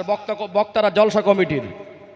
জলসা দিয়ে সমাজ পরিবর্তন হয় না, জলসা দিয়ে নামাজি বাড়ে না। খুব চালাকি মেরে বক্তার ঘাড়ে আর জলসা কমিটির ঘাড়ে চাপিয়ে দিলেন, এতেও তো সমাজ পরিবর্তন হয়ে যাবে না। কেউ আবার মহাজ্ঞানী পণ্ডিত বলে জলসা দিয়ে কটা মানুষকে হেদায়েত করলি। হেদায়েতের ঠিকাদার বক্তা না, হেদায়েতের ঠিকাদারি আল্লাহ জলসা কমিটিকে দেয়নি, হেদায়েত স্বয়ং আল্লাহ নবী রসুলদের হাতেও দেয়নি। হেদায়েতের মালিক আল্লাহ। পারিবারিকভাবে প্রত্যেকটা সন্তানকে দিনদার বানাতে হবে। সে ডক্টর হলেও নামাজি হবে, মাস্টার হলেও সমাজে একজন আদর্শবান মাস্টার হবে, ধনী হলে অহংকারী হবে না, গরিবের বন্ধু হবে, বিচারক হলে ন্যায় বিচার করবে। কথা ঠিক না বেঠিক? আলোচনায় কি কষ্ট পাচ্ছেন নাকি? এগুলো আমাদের প্রত্যেকের দায়িত্ব। এই দায়িত্ব পালন যদি, আরেকবার বলবো ভাই যারা রাস্তায় আছেন একটু ভিতরে চলে আসেন। আর মায়েদেরকে বলবো, আলোচনার মাঝে বারবার কথা বললে ডিস্টার্ব হয়, আপনারা বুঝতে পারছেন। আমি একটা আলোচনার রূপ তৈরি করেছি, আর একটু আগে বাড়বো ইনশাল্লাহ, আমার সময় আছে কিছুটা। আমি মায়েদেরকে বলবো, আপনারা আর দ্বিতীয়বার যেন আপনাদের বলতে না হয়, আপনারা একটু নিজেরা দায়িত্ব মনে করে সবাইকে বসার জায়গা করে দেন। বছর একটা জলসা তো আলহামদুলিল্লাহ, মায়েরা আগ্রহী হয়ে আপনারা এসেছেন, এটা অনেক ভালো জিনিস যে আপনারা সারাদিন সংসারের কাজ ব্যস্ততা সামলেও আপনারা আজকে এখানে এসেছেন। আল্লাহ আপনাদেরও কবুল করেন। আপনাদের জন্য একেবারে পুরো পুরুষের থেকে পুরো আলাদাভাবে প্যান্ডেল করে সেখানে আপনাদের জন্য ভালো করে বসার ব্যবস্থা করা হয়েছে। ওইভাবে আদবে পর্দা আপনারা ওখানে একটু মিলে বসেন। এর থেকে আমার মনে হয় পুরুষদের থেকে মায়েদের প্যান্ডেল বসার জায়গা ডবল। হ্যাঁ, আপনাদের জায়গা তো অনেক বেশি করা হয়েছে, অন্তত সামনের দিকে চেপে বসেন। যাক সম্মানিত ভাইরা, মূল আলোচনায় ফিরে আসি। এখানে বসে প্রতিজ্ঞাবদ্ধ হন। আপনাদের এখানে পিপুলবেড়িয়া গ্রামের এবছরে 2026 সালের শুরুতে, এই যে জানুয়ারি মাসে এই শিক্ষাটা নিয়ে বাড়ি যাব, মাথায় গেঁথে নেন। পোশাক যদি পারি, চিকিৎসা যদি পারি, খাবার যদি পারি, জেনারেল শিক্ষা যদি পারি, জাহান্নামের আগুন থেকে বাঁচানোর জন্য দিনের শিক্ষাটাও বলেন দেবো ইনশা। এই দায়িত্বটাও ঘাড়ে উঠিয়ে নেব। এই দায়িত্ব ঘাড়ে যদি না ওঠাই, এটা দায়িত্ব বোঝালাম, দিনের কথা বললাম, বাস্তবতা রেফারেন্স আয়াত দিয়ে তুলে ধরেছি। এবারে যদি আপনি পালন না করেন তো কি ভয়াবহতা হবে সেইটা একটু ক্লিয়ার করে দেই ইনশাআল্লাহ। যদি দায়িত্ব পালন না করি তাহলে কি হবে, দরকার তো বুঝিয়েছি, যদি না করি কি হবে তার ফলাফল একটু ক্লিয়ার করে দেয় ইনশাআল্লাহ।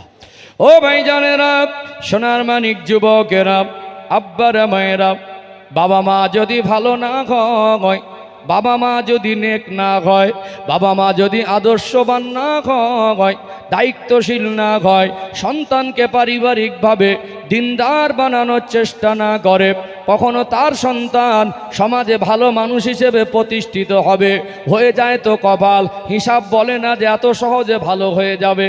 এগুলো দায়িত্ব পালন যদি না করেন, মনে রাখতে হবে একটা ছোট বাচ্চা যার কোনো গোনা নেই, এই নিষ্পাপ বাচ্চা যাকে নিজের জানের টুকরা মনে করলেন, নিজের কলিজা মনে করলেন, নিজে না খেয়ে তাকে খাওয়ালেন, ওই বাচ্চাটা হোঁচট খেয়ে পড়ে গেলে আহ বলে চিৎকার মেরে উঠলে ওই আঘাত কষ্টটা আপনার হৃদয়ে লাগতো।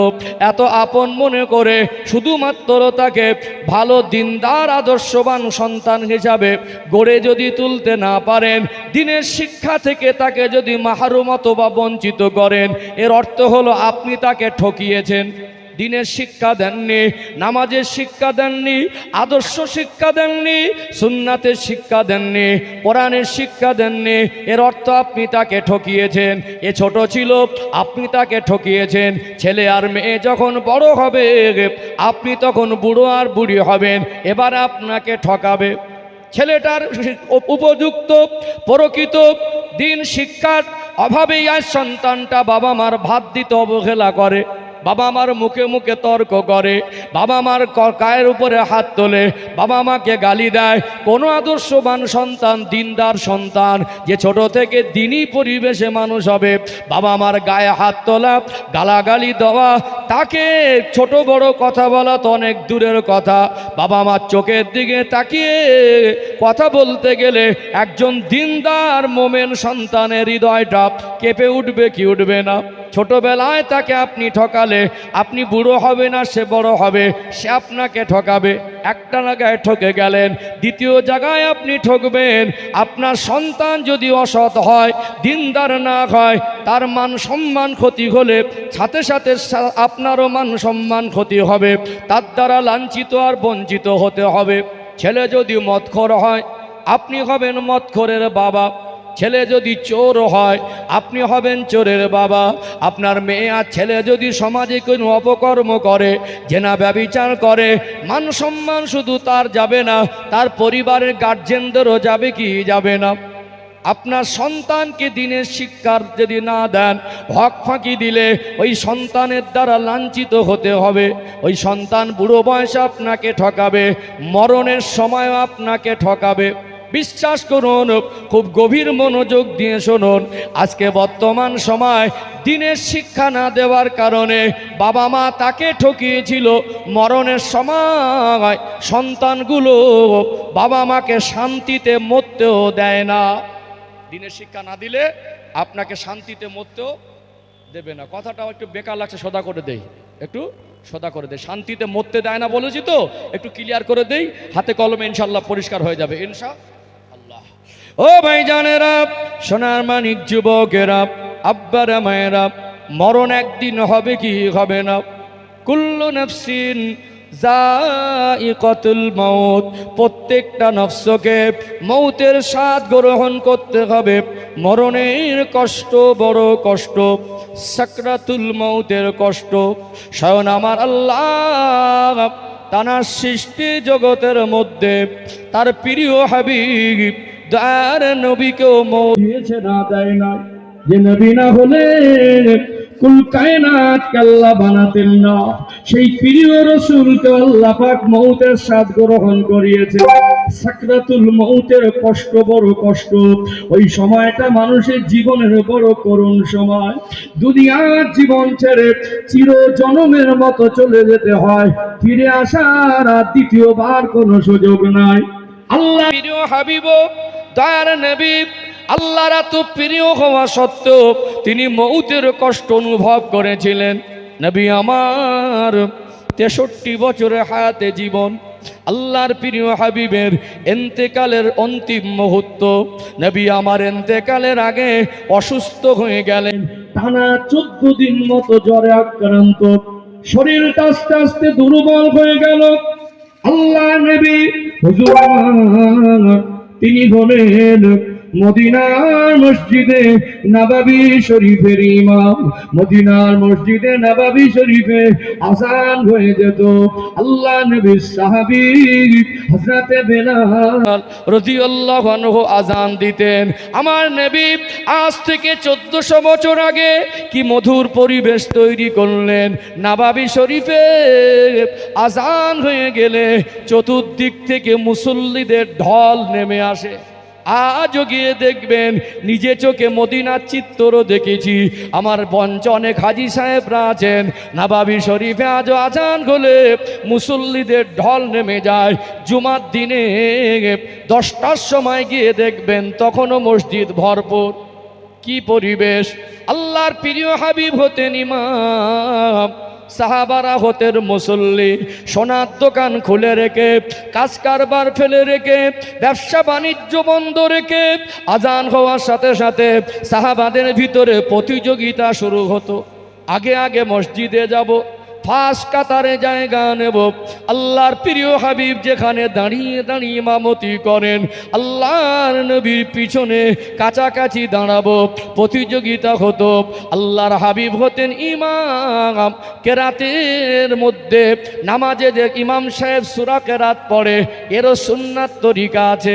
তেওয়ালে মুফাসসাল, আওসাতে মুফাসসাল, কিসারে মুফাসসাল।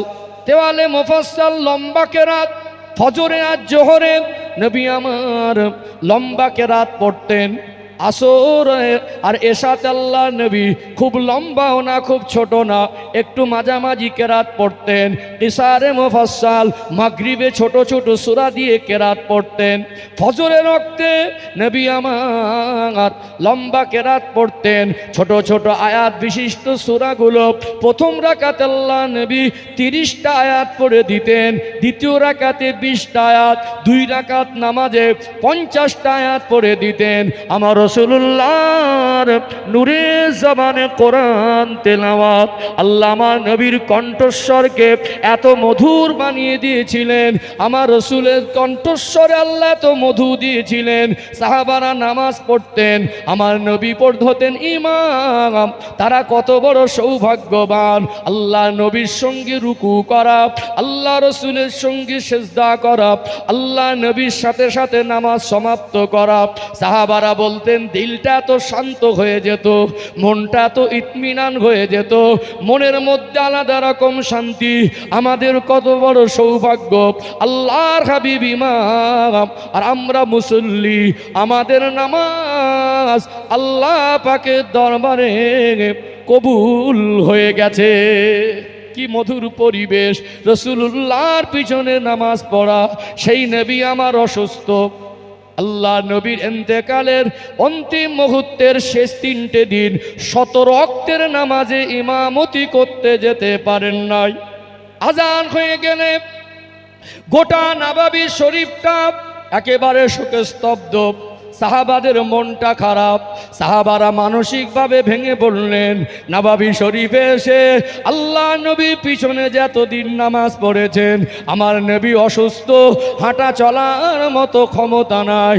আল্লাহ রসুল যে জায়গায় দাঁড়িয়ে ইমামতি করতেন, আমার নবী ইমামতির জায়গার দিকে যখন সাহাবারা দেখতেন আর চোখের পানি রাখতে পারতেন না। আল্লাহর হাবিব আজ নববী শরীফ নেই, আল্লাহর হুকুম কিছু করার নেই। আল্লাহর নবীর অবর্তমানে নবী আমার হযরতে আবু বকর সিদ্দিক রাদিয়াল্লাহু আনহুকে ইমামতির দায়িত্ব অর্পণ করলেন। আমার নবী ইন্তেকাল করেছিলেন রবিউল আউয়াল মাসের 12 তারিখ সোমবারের দিন সুবে সাদিক বেলা 8টা-10টার দিকে, মানে সূর্য উদয় হয়ে গেল, একটু বেলা উঠে গেল। আল্লাহ নবীর দুনিয়ার ওফাতের তারিখটাও ছিল রবিউল আউয়াল মাসের 12 তারিখ। অন্তিম সময় শেষ দিন ফজরের ওয়াক্তে হযরতে বেলাল রাদিয়াল্লাহু আনহু আযান দিলেন। আজানের আওয়াজ শুনে সাহাবারা চলে আসলেন।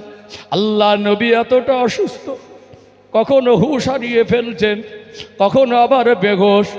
আম্মা জান হযরতে আয়েশা সিদ্দিকা রাদিয়াল্লাহু আনহার হুজরায় আম্মা জান আল্লাহ নবী কপাল মোবারকে হাত দিলেন। টেম্পারেচার অনেক হাই, জ্বরের মাত্রা অনেক বেশি। একটা কাপড় ভিজিয়ে আল্লাহ নবীর কপালে দিয়ে দিলেন। আল্লাহ নবী বলেন, ও হযরতে আয়েশা, বলেন না আমার সাহাবারা এখন কি করছে? ইয়া রাসূলুল্লাহ, ইয়া হাবিবাল্লাহ, সব মনে হয় এখন ফজর রক্তে নামাজে দাঁড়িয়ে আছে। আল্লাহ নবী যে হজরায় ছিলেন আম্মা জান হযরতে আয়েশা সিদ্দিকা রাদিয়াল্লাহু আনহার হজরা মোবারক, আর দরজাটা খুলে একটু পর্দা সরালেই নববী শরীফটা দেখা যেত। ওটা আল্লাহ নবীর হজরা, আর আমার নবীর ইমামতির জায়গাটা খুব বেশি দূরে নয়। ওখানে নামাজে কেরাত শুরু করলে আল্লাহ নবীর হজরায় আওয়াজ আসতো। আল্লাহ নবী বলেন, ও হযরতে আয়েশা, একটু আমাকে উঠে বসান। আল্লাহ নবী একটু হয়ে একটু টেক লাগিয়ে মাথাটা উঁচু করলেন, একটু দরওয়াজাটা খুলে দেন, পর্দাটা সরিয়ে দেন। আল্লাহর হাবিব যেদিন ফজরে পর ইন্তেকাল করবেন, ফজরের ওয়াক্তে আম্মা জান দরজাটা খুলে পর্দাটা সরিয়ে দিলেন। আল্লাহ নবী মাথাটা উঁচু করে নববী শরীফে দেখলেন, নববী শরীফের মধ্যে সাহাবারা নামাজে দাঁড়িয়ে আল্লাহর নবীর নূরের চোখ থেকে টপ টপ করে পানি টুসা গড়িয়ে যায়। আম্মা জান বলেন, ইয়া রাসূলুল্লাহ, ইয়া হাবিবাল্লাহ, হুজুর আপনি অসুস্থ, অমনি করে কেন কাঁদছেন? ইয়া রাসূলুল্লাহ, অমনি করে কাঁদবেন না। আল্লাহ হাবিব বলেন, ও হযরতে আয়েশা, একটু আমাকে কাঁদতে দেন। এই কান্নাটা কোনো দুঃখের কান্না নয়, এই কান্নাটা হলো আমি নবীর আনন্দের কান্না। আজ আমি নবী নববী শরীফে নেই, আমার অবর্তমানে আমার সাহাবারা আল্লাহর হুকুমে নামাজে দাঁড়িয়েছে। এই দৃশ্যটা দেখে আমি রাসূলুল্লাহর মনটা ঠান্ডা হয়ে গেল, শান্ত হয়ে গেল। এই নামাজকে প্রতিষ্ঠিত করার জন্য আমার বহু সাহাবায়ে কেরামেরা তারা তাদের জান মালগুলোকে কুরবান করে দিয়েছে। আমি রাসূলুল্লাহ আমার দান মোবারকটা শহীদ হয়েছে। তায়েফের জমিনে গিয়ে আমার শরীরটা রক্তাক্ত হয়েছে। আল্লাহর এই দিন কায়েম, দিন প্রতিষ্ঠিতর জন্য কত কষ্ট, কত পরিশ্রম করেছি, নিজের জন্মভূমিও ছেড়েছি। আজ আমার জীবনটা বড় সার্থক মনে হচ্ছে। আজ আমার অবর্তমানে আমার উম্মাতি দিগকে আমি রাসূল নামাজে রেখে যাচ্ছি। এটা আমার কষ্টের কান্না নয়, এটা আমার আনন্দের কান্না। আল্লাহর প্রিয় হাবিব দান নবী হুজুর আমার ওই দিন একটু চোখ ভরে সাহাবীদেরকে প্রাণ ভরে দেখেছিলেন। আল্লাহর হাবিবের ওই দেখাটা যে শেষ দেখা, সাহাবারা বুঝতে পারেন নাই। নবী আমার যত একটু সকাল হয়ে গেল, বেলা উদয় হয়, আল্লাহর হাবিবের অসুস্থতা বেড়ে যায়, মাঝে মাঝে হুঁশ হারিয়ে ফেলছেন। আল্লাহ নবীর ইন্তেকালের অন্তিম সময় আম্মা জানেরা আসলেন। আল্লাহ নবীকে দেখে সবাই মন খারাপ করে কাঁদছেন। খাতুনে জান্নাত হযরতে ফাতেমা রাদিয়াল্লাহু আনহা আল্লাহ রাসূলকে অনেক ভালোবাসতেন। আমার আপনার নবীর পূর্ণিমার চাঁদের মতো চমকানো চেহারার দিকে তাকিয়ে অমনি টুকরে টুকরে কাঁদেন। হযরতে ফাতেমার কান্নার আওয়াজ আল্লাহর নবীর কানে। নবী আমার অসুস্থ শরীর নিয়ে চোখটা খুলে দেখলেন, ফাতেমার চোখে চোখে চোখ পড়ে গেল। ফাতেমার চোখ থেকে অঝরে পানি ঝরে।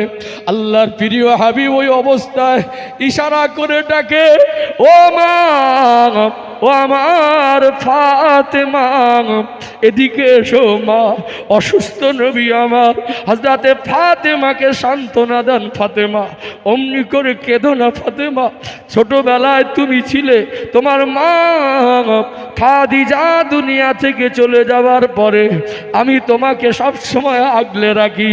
ও ফাতেমা অমনি করে কেঁদো না মা, আমি রাসূলুল্লাহ এমন রোগ আল্লাহ আমায় দিয়েছে, আমি আর সুস্থ হব না। তোমার আব্বা চিরজনমের মতো দুনিয়ার জগৎ ত্যাগ করে দুনিয়ার জীবনের পর্দা গ্রহণ করবেন, আমি আর সুস্থ হব না, সবর করো মা। কান্নাটা বেড়ে গেল।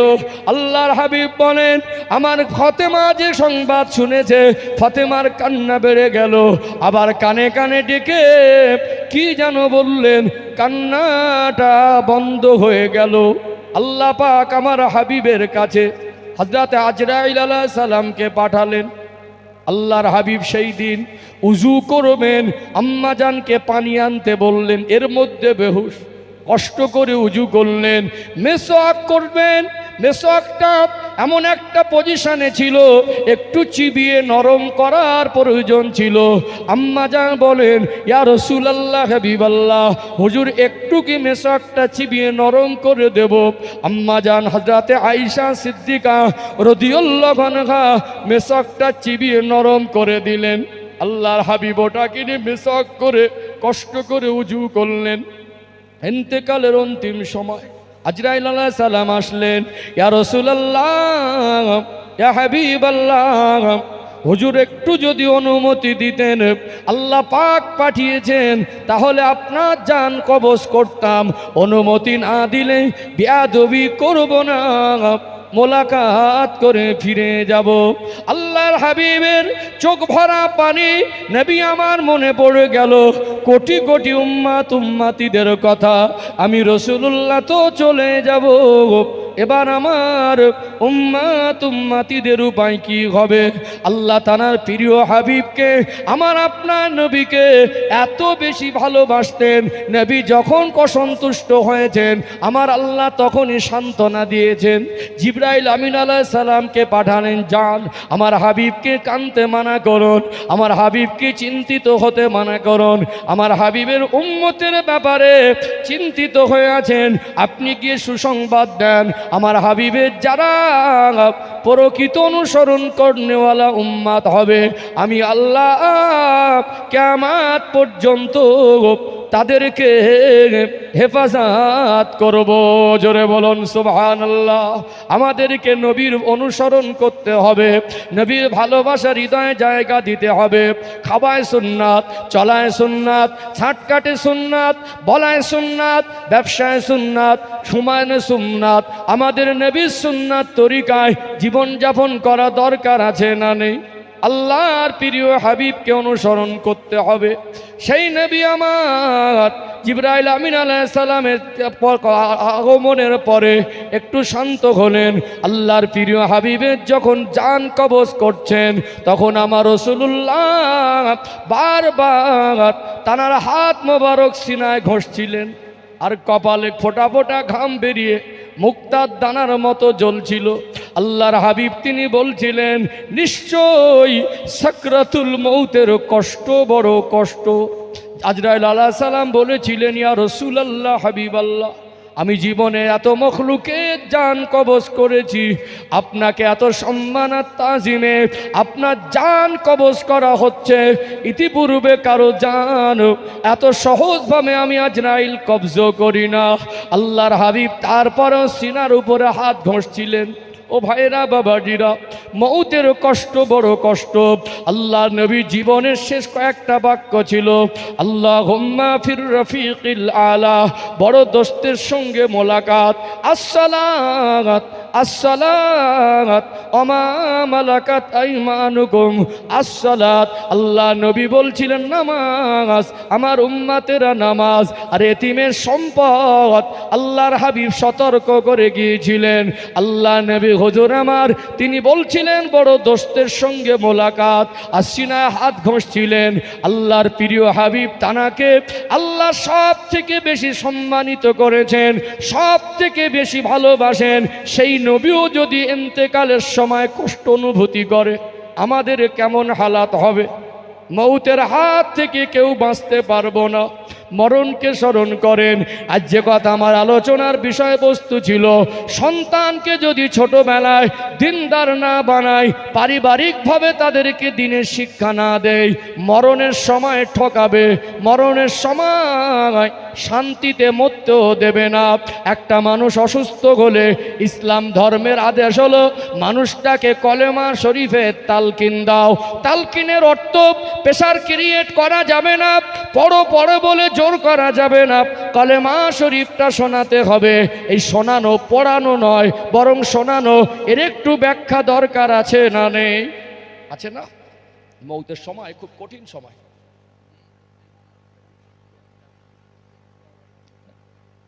আমি মায়েদেরকে বলছিলাম, মায়েরা আপনাদের যেন আর দ্বিতীয়বার বলতে না হয়। আপনাদের প্যান্ডেল থেকে বারবার শুধু মানে খবর আসছে বসার জায়গা পাচ্ছে না, একটু জায়গা করে দেন না। একটু উঠে বসলে কি হবে? আলোচনার মাঝে কথা বললে ডিস্টার্ব হয়, রুট নষ্ট হয়ে যায়। আপনারা একটু চেপে চেপে বসেন, সবাইকে জায়গা করে দেন। প্রয়োজনে এক সাইড থেকে যেখানে যেখানে খালি আছে, যারা পিছনে আছেন আপনারাও একটু জায়গা খুঁজে বসে নেন। সম্মানিত ভাইয়েরা, মরণ সবার একদিন হবে কি হবে না? আসলে যারা দুনিয়াদার, যারা দুনিয়ায় পাপ বেশি করে, দুনিয়ার মায়াজালে বেশি জড়িয়ে যায়, মরণটা তারা পছন্দ করে না। দেখবেন মরে যাওয়ার সময় আসলা কামড়া করছে, মরে যাওয়ার সময়ও ওই মানুষটা নামাজে যায় না, মানুষটার আচার ব্যবহার এখন ভালো হলো না, দুনিয়া দুনিয়া করে আঁচড়াচ্ছে। বয়স হয়ে গেছে, দিনের পথে ফিরে আসা দরকার আছে না নেই?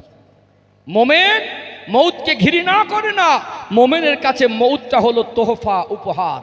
এক ওয়াক্ত নামাজ পড়ে মোমেন যিনি হয়, আর এক ওয়াক্তের অপেক্ষা করে। কি করে? আল্লাহ ফজরের নামাজটা পড়েছি, শুকরিয়া। যদি জোহর পর্যন্ত বেঁচে থাকি তো জোহরের নামাজটা পড়বো। এর মধ্যে যদি ডেকে নেন তা আলহামদুলিল্লাহ, মঞ্জুর। নামাজিদের অন্তর্ভুক্ত হয়ে আপনার কাছে যেতে চাই। আল্লাহ জোহরের নামাজ পড়েছি, জোহরের নামাজে দাঁড়িয়ে মনে করে এটা আমার আসর পর্যন্ত বাঁচবো, তার কোনো গ্যারান্টি? এটা আমার জীবনের শেষ নামাজ। নামাজটা তাড়াহুড়ো হবে।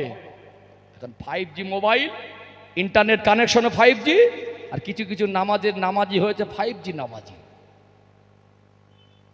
2 মিনিটে 3 রাকাত নামাজ হয়ে যায়, 3 মিনিটে 4 রাকাত নামাজ হয় কি করে? কখন তাশাহুদ পড়লো, কখন দরুদ শরীফ পড়লো, কখন দোয়া মাসুরা পড়লো, রুকুতে গিয়ে কখন 3 বার সুবহান রাব্বিয়াল আলা সুবহান রাব্বিয়াল আযীম পড়ে বলেই নি, শুধু কোন রকমে গিয়ে ডিস ব্রেক মেরে ঠেলে উঠছে। মাঝে মাঝে কিছু কিছু মুসল্লি আছে ইমামের আগে রুকুতে চলে যায়, ইমাম সোজা হওয়ার আগে উঠে যায়। আল্লাহ নবী বলেন কিছু কিছু নামাজির নামাজকে ফারিস্তারা মুখে ছুঁড়ে মারে। যে নামাজে চুরি করে সে বড় চোর। মোমেন নামাজে তাড়াহুড়া করে না, জীবনের শেষ নামাজ মনে করে, এক ওয়াক্ত পড়ে আর এক ওয়াক্ত জন্য উপেক্ষা করে। আর মোমেন মৌতকে তোহফা মনে করে। আল্লাহ দুনিয়াটা কঠিন জায়গা, জটিল জায়গা, এখানে আল্লাহ যে কটা দিন ডেকেছেন দিনের পথে চলার চেষ্টা করে, আল্লাহ ডাক আসলে সে মঞ্জুর। ঠিক বলছি না ভুল বলছি? কিন্তু সবার মরণ তো আর মোমেনের মতো সবাই আবার হতে পারে না। কষ্টের সময় হয়তোবা মানুষটা কষ্ট পাচ্ছে, আল্লাহ তাকে 3 মিনিট হায়াত রেখেছেন, হয়তোবা তার কথা বলার শক্তি বন্ধ হয়ে গেছে, আমরা চাইলে বলাতে পারবো না, কলেমা পড়াতে পারবো না, তাহলে তাকে শোনাতে হবে। ওই সময় তাকে ডিস্টার্ব না করা, মাথার ধারে চিৎকার মেরে কান্নাকাটি করা, তার মাথার ধারে অনেক ভিড় করে লাইন দেওয়া, ওই মানুষটা শয়তানও ধোকা দেয় ইমান হারা করে দেওয়ার জন্য। আর ওই কষ্টের সময় শয়তান অনেক রকম ওয়াসওয়াসা দেয়। ওই সময় যদি কলেমা শরীফটা শোনান, পড়তেও যদি না পারে, ওটা শুনে মনে মনে সমর্থন করে, ওটাও আল্লাহর কাছে কলেমা পড়ার মধ্যে শামিল হবে। কিন্তু আমরা কি দেখি, সন্তানদের দিনের শিক্ষা নেই। একেবারে সন্তানগুলো যখন একেবারে মুমূর্ষু অবস্থা, তখন সব মায়া কান্না কাঁদার জন্য ভিড় করে। যখন খেতে পারত তখন খেতে দেয়নি, যখন খাবার ক্ষমতা ছিল তখন এ ভাই ও ভাইকে ঠেলাঠেলি করেছিল, হিংসা করেছিল, বোঝা মনে করছিল। এখন মরে যাওয়ার সময় বড় বড় ডালিম, ফ্রেশ আপেল, দামি দামি লেবু, হরলিক্সের কোটো মাথার ধারে ভর্তি করে দিয়ে বৌমাগুলো মায়া কান্না কাঁদছে, শ্বশুর খুব ভালোবাসতো। এইবার মনে পড়েছে, তখন খেতে পারতো, তখন খেতে দেয়নি, আর এখন খেতে পারবে না, এখন মাথার ধারে সড়ো করে বলছে। তখন স্বামী 200 টাকা দিলে বৌমার গাজালা করতো, আর এখন দেখছে তার হবে না, এখন বলছে শ্বশুর খুব ভালোবাসতো। ভালো যদি বাঁচতে হয়, খেতে যদি দিতে হয়, খেদমত যদি করতে হয়, যখন সুস্থ আছে তখন খেতে দেন, তখন ভালো ব্যবহার করুন, তাদের থেকে দোয়া পাবেন। দরকার আছে না নেই? এবারে কি হলো, গালে পানি দিচ্ছে, একটু খাবার তো ভর্তি করলো মাথার ধারে, গালে পানি দেবার পর্ব, মনে মনে করছে আর তো বাঁচবে না, তো শেষবারের মতো অন্তত 1 চামচ করে পানি দেই। 3টে 4টে মেয়ে, 2টো 3টে ছেলে গালে পানি দিচ্ছে। আচ্ছা, একজন মেয়ে বলছে আমার হাতের পানিটা খেয়ে তারপরে আমার আব্বা মরেছে, জান বেরিয়ে গেছে তাও পানি দিচ্ছে। অবশ্যই সন্তান, বাবার কষ্ট হলে তার কষ্ট হবে, মায়ের কষ্ট হলে তার কষ্ট হবে, এতে আমার কোনো অট্টহাসি করার কিছু নেই, এটা অট্টহাসি করার জায়গাও না। এটাই বলবো, যদি তাকে, যে মানুষটা যতদিন হায়াতে আছে তার যে খাবার দরকার, যেরকম খাবার খাওয়ালে হয় খাওয়াতে হবে টাইমে। তার মনেই না গালে লাইন দিয়ে পানি দেবো, তার কাছে চিৎকার মেরে কান্নাকাটি করব। বাবা অসুস্থ ছিল, 3 দিন আগে মরণের বাড়ি এসেছিল, মরা যাবার পরে 1 সপ্তাহ বাপের বাড়ি ছিল, 1 ওয়াক্ত নামাজ নেই, আছে না নেই? 1 ওয়াক্ত নামাজ পড়ে, নামাজের মাসাল্লায় বসে কাঁদুন না, কোরআন তেলাওয়াত করে আল্লাহর কাছে কাঁদুন, আল্লাহ আমার আব্বা আমার মা অসুস্থ, কষ্ট পাচ্ছে, যদি হায়াত ফুরিয়ে যায় আমরা ধরে রাখতে পারবো না, ইমানের সঙ্গে মউত দেন, আর যদি হায়াত থাকে তো আপনি সুস্থ করে দেন। এটা তো দরকার ছিল না? অথচ ওখানে কান্নাকাটি, চিৎকার, গালে পানি দিচ্ছে, কলেমা শোনানোর লোক নেই, ঘরে ছেলে মেয়ে 1 সপ্তাহ, কেউ 1 ওয়াক্ত নামাজও পড়ে না, শান্তিতে মরতে দিল? তাকে চিৎকার মেরে কাঁদতে যদি হয় নামাজের মশাল্লায় কাঁদুন, সবাই মিলে মরে যাবার আগে, মরে গেলে যেরকম কাঁদে ওর থেকে জোরে চিৎকার মেরে মেরে কাঁদছে। একটু ডিস্টার্ব করা কম করতে হবে, তাকে কলেমা শরীফের তালকিন দিতে হবে। খুব যখন কষ্ট হয় তখন কোরআন শরীফে যে সূরা ইয়াসিন আছে, সূরা ইয়াসিন শরীফ ওই মুমূর্ষ ব্যক্তিকে শোনালে আল্লাহ পাক কোরআন তেলাওয়াতের বরকতে তার মৌতের কষ্টটাকে আল্লাহ সহজ করে দেন। বলুন সুবহানাল্লাহ। তাহলে আপনি আপনার সন্তানকে কি সেই শিক্ষাটা দিয়ে যাচ্ছেন? আপনি যদি না দিয়ে যান তাহলে কি হবে? মরণের সময় সে ঠকাবে। ক জায়গা ঠকলেন? সে যখন বড় হলো, আপনি বুড়ো হলেন, ঠকলেন, তার দ্বারা মান সম্মান ক্ষতি হলো, মরণের সময়ও ঠকলেন। আল্লাহ পাক কোরআনুল কারিমে বাবা মায়ের জন্য দোয়া করা নিজেই শিখিয়ে দিয়েছেন। আল্লাহ পাক বলেন, রব্বির হামহুমা কামা রব্বায়ানি সগীরা। এ দুনিয়ার সন্তানেরা, তোমরা তোমাদের বাবা মায়ের জন্য এইভাবে দোয়া করো, রব্বির হামহুমা কামা রব্বায়ানি সগীরা। সন্তান যদি কোরআন তেলাওয়াত করে নামাজের মাসাল্লায় বসে আল্লাহর কাছে ওই নামাজি মেয়ে, পর্দানশীনা মেয়ে, কোরআন পড়নেওয়ালি মেয়ে, ওই নামাজি সন্তান, দিনদার সন্তান আল্লাহর কাছে হাত তুলে কাঁদতো, আমার আল্লাহ শিখিয়ে দেওয়া দোয়া আল্লাহ কবুল করে নিতেন কি নিতেন না? সেই দোয়ার কোনো পরিবেশ নেই, নামাজ নেই। বাবা তো বা মা মারা গেল, গোসল দিয়ে কাফন পরিয়ে লাশটাকে জানাজার ময়দানে নিয়ে যাওয়া হলো। এখনো পর্যন্ত 2026 সাল, কিছু কিছু মানুষ বলছে হুজুরকে, ইমাম সাহেবকে বলছে, ইমাম সাহেব নিয়তটা একটু বাংলায় বলে দেন। আচ্ছা, আপনাদের দিকে জানাজা নামাজে নিয়তটা 40 বছর বয়স, 40টা মানুষের জানাজা পড়লেন, জানাজা নামাজটা শিখতে হবে, এই বিবেক আপনার ভিতরে জাগ্রত হলো না। আজ সন্তানকে দিন শেখালেন না, ইসলাম শেখালেন না, ছোটবেলা তার হাট্টি মাটিম যদি মুখস্থ হয়, কেন জানাজা নামাজে নিয়তটা মুখস্থ নেই? ঠিক বলছি না ভুল বলছি? ঠিক আছে, নিয়তটা বলে দিল, নিয়তটাই জানাজা না আরো দোয়া কালাম আছে। যার বাবা মারা গেছে তার যা মানসিক অবস্থা, নিয়ত কানে ঢুকবে না, মাথার থেকে যাবে, মাথার উপর থেকেই যাবে। আল্লাহু আকবার, আসসালামু আলাইকুম। তাহলে খাটিয়া শুয়ে আর একবার ধোকা খেলেন। যেভাবে শুদ্ধ করে বাবা জানাজার মাধ্যম থেকে মায়ের জন্য, বাবার জন্য সন্তান দেওয়া দেওয়ার কথা ছিল, সেই দোয়াটা কি পেল না ফাঁকি মেরে দিল? এটা বাবা মা মানে যে ঘাটতি বাবা মা তারকে বঞ্চিত করেছিল, এটা তার পাওনা বুঝিয়ে দিল। এই জন্য সন্তানদেরকে দিনদার বানানো দরকার আছে না নেই? একটু হাঁকু দেন না, আছে না? ছেলেটা আব্বার কবরে গেল, মায়ের কবরে গেলে 3 মুঠা মাটি দিল, কিন্তু মেয়েটা তো যেতে হয় না, শরিয়াতের নিষেধ আছে। আমাদের ঘরের মেয়েরা, মায়েরা, তারা জানাজার ময়দানে যায় না, যায় কি? তারা কবরস্থানে গিয়ে মাটি দেয় না। অথচ মেয়েটা বাবার বাড়ি এক সপ্তাহ ছিল, এক ওয়াক্ত নামাজ নেই, এক পৃষ্ঠা কোরআন তেলাওয়াত নেই, সেই শ্বশুর বাড়ি গিয়ে আবার সিরিয়াল কাজা তুলছেন। মেয়েটা যদি নামাজি হতো, দিনদার হতো, মেয়েটা থেকে ছোট থেকে যদি পর্দায় মানুষ করতেন, কোরআন পড়ার পরিবেশে মানুষ করতেন, বাবা মারা যাওয়ার পরে, মা মারা যাওয়ার পরে জানাজার ময়দানে লাশটা নিয়ে চলে যেত, আসরের পরে জানাজার নামাজ, ওই মেয়েটা নামাজ আদায় করে নামাজের মুসল্লায় কোরআন তিলাওয়াত করে হাত তুলে বলতো, আল্লাহ আমি মেয়ে বলে আব্বার লাশটা আমি কাঁধে উঠিয়ে নিতে পারিনি, আমার ভাইরা চলে গেল, আমি মেয়ে বলে আব্বার জানাজা নামাজে দাঁড়াতে পারিনি, শরিয়াতে নিষেধ আছে, আমি মেয়ে বলে 3 মুঠা মাটি কবরে দিতে পারিনি, শরিয়াতে নিষেধ আছে, আমার আব্বা আমাকে অনেক কষ্ট করে লালন পালন করেছিলেন, আমার মা আমাকে অনেক কষ্ট করে আদব দিনের শিক্ষা দিয়েছিলেন, আল্লাহ পাক আজ আমার মা আমার আব্বা চির জনমের মতো চলে গেল, ওই সন্তান সেদিন বাবার লাশটা জানাজার ময়দান থেকে কবরস্থানে নিয়ে যাওয়া হলো, আসরের পরে জানাজা বাটি মঞ্জুর, মেয়েটা যদি আসরের নামাজ পড়ে কোরআন তেলাওয়াত করে আল্লাহর কাছে হাত তুলে কাঁদতেন, ওই মেয়ে সন্তান পর্দানসীনা সন্তান নেক সন্তানের চোখের পানি আল্লাহ কবুল করে বাবা মায়ের জন্য নাজাতের ওসিলা করে দিতেন। ও ভাইরা বাবাজিরা, সময় থাকতে শুধরাতে হবে, এখানে বসে প্রতিজ্ঞাবদ্ধ হন। আমি বলতে চাইছিলাম, আমার বক্তব্য আপনার মন জয় করা উদ্দেশ্য নয়, আমার কথা আপনার ভালো না লাগলে আমার দুঃখ নেই, আমি এমন এক মেজাজের মানুষ, আমার মজলিস থেকে লোক উঠে গেলেও কষ্ট হয় না। কেন আপনার মন জয় করতে বসিনি, আমি দায়িত্ব পালন করতে বসেছি। বোঝাতে চাইছিলাম, পোশাক যদি দিতে পারি, খাবার যদি দিতে পারি, চিকিৎসা যদি দিতে পারি, তার বাংলা ইংরাজি অঙ্ক যদি শেখাতে পারি, জাহান্নাম থেকে বাঁচানোর জন্য দিনের শিক্ষাটা দরকার আছে না নেই? যদি আপনি তাকে দিনের শিক্ষা থেকে বঞ্চিত করেন, আপনাকে ঠকতে হবে কত জায়গায়।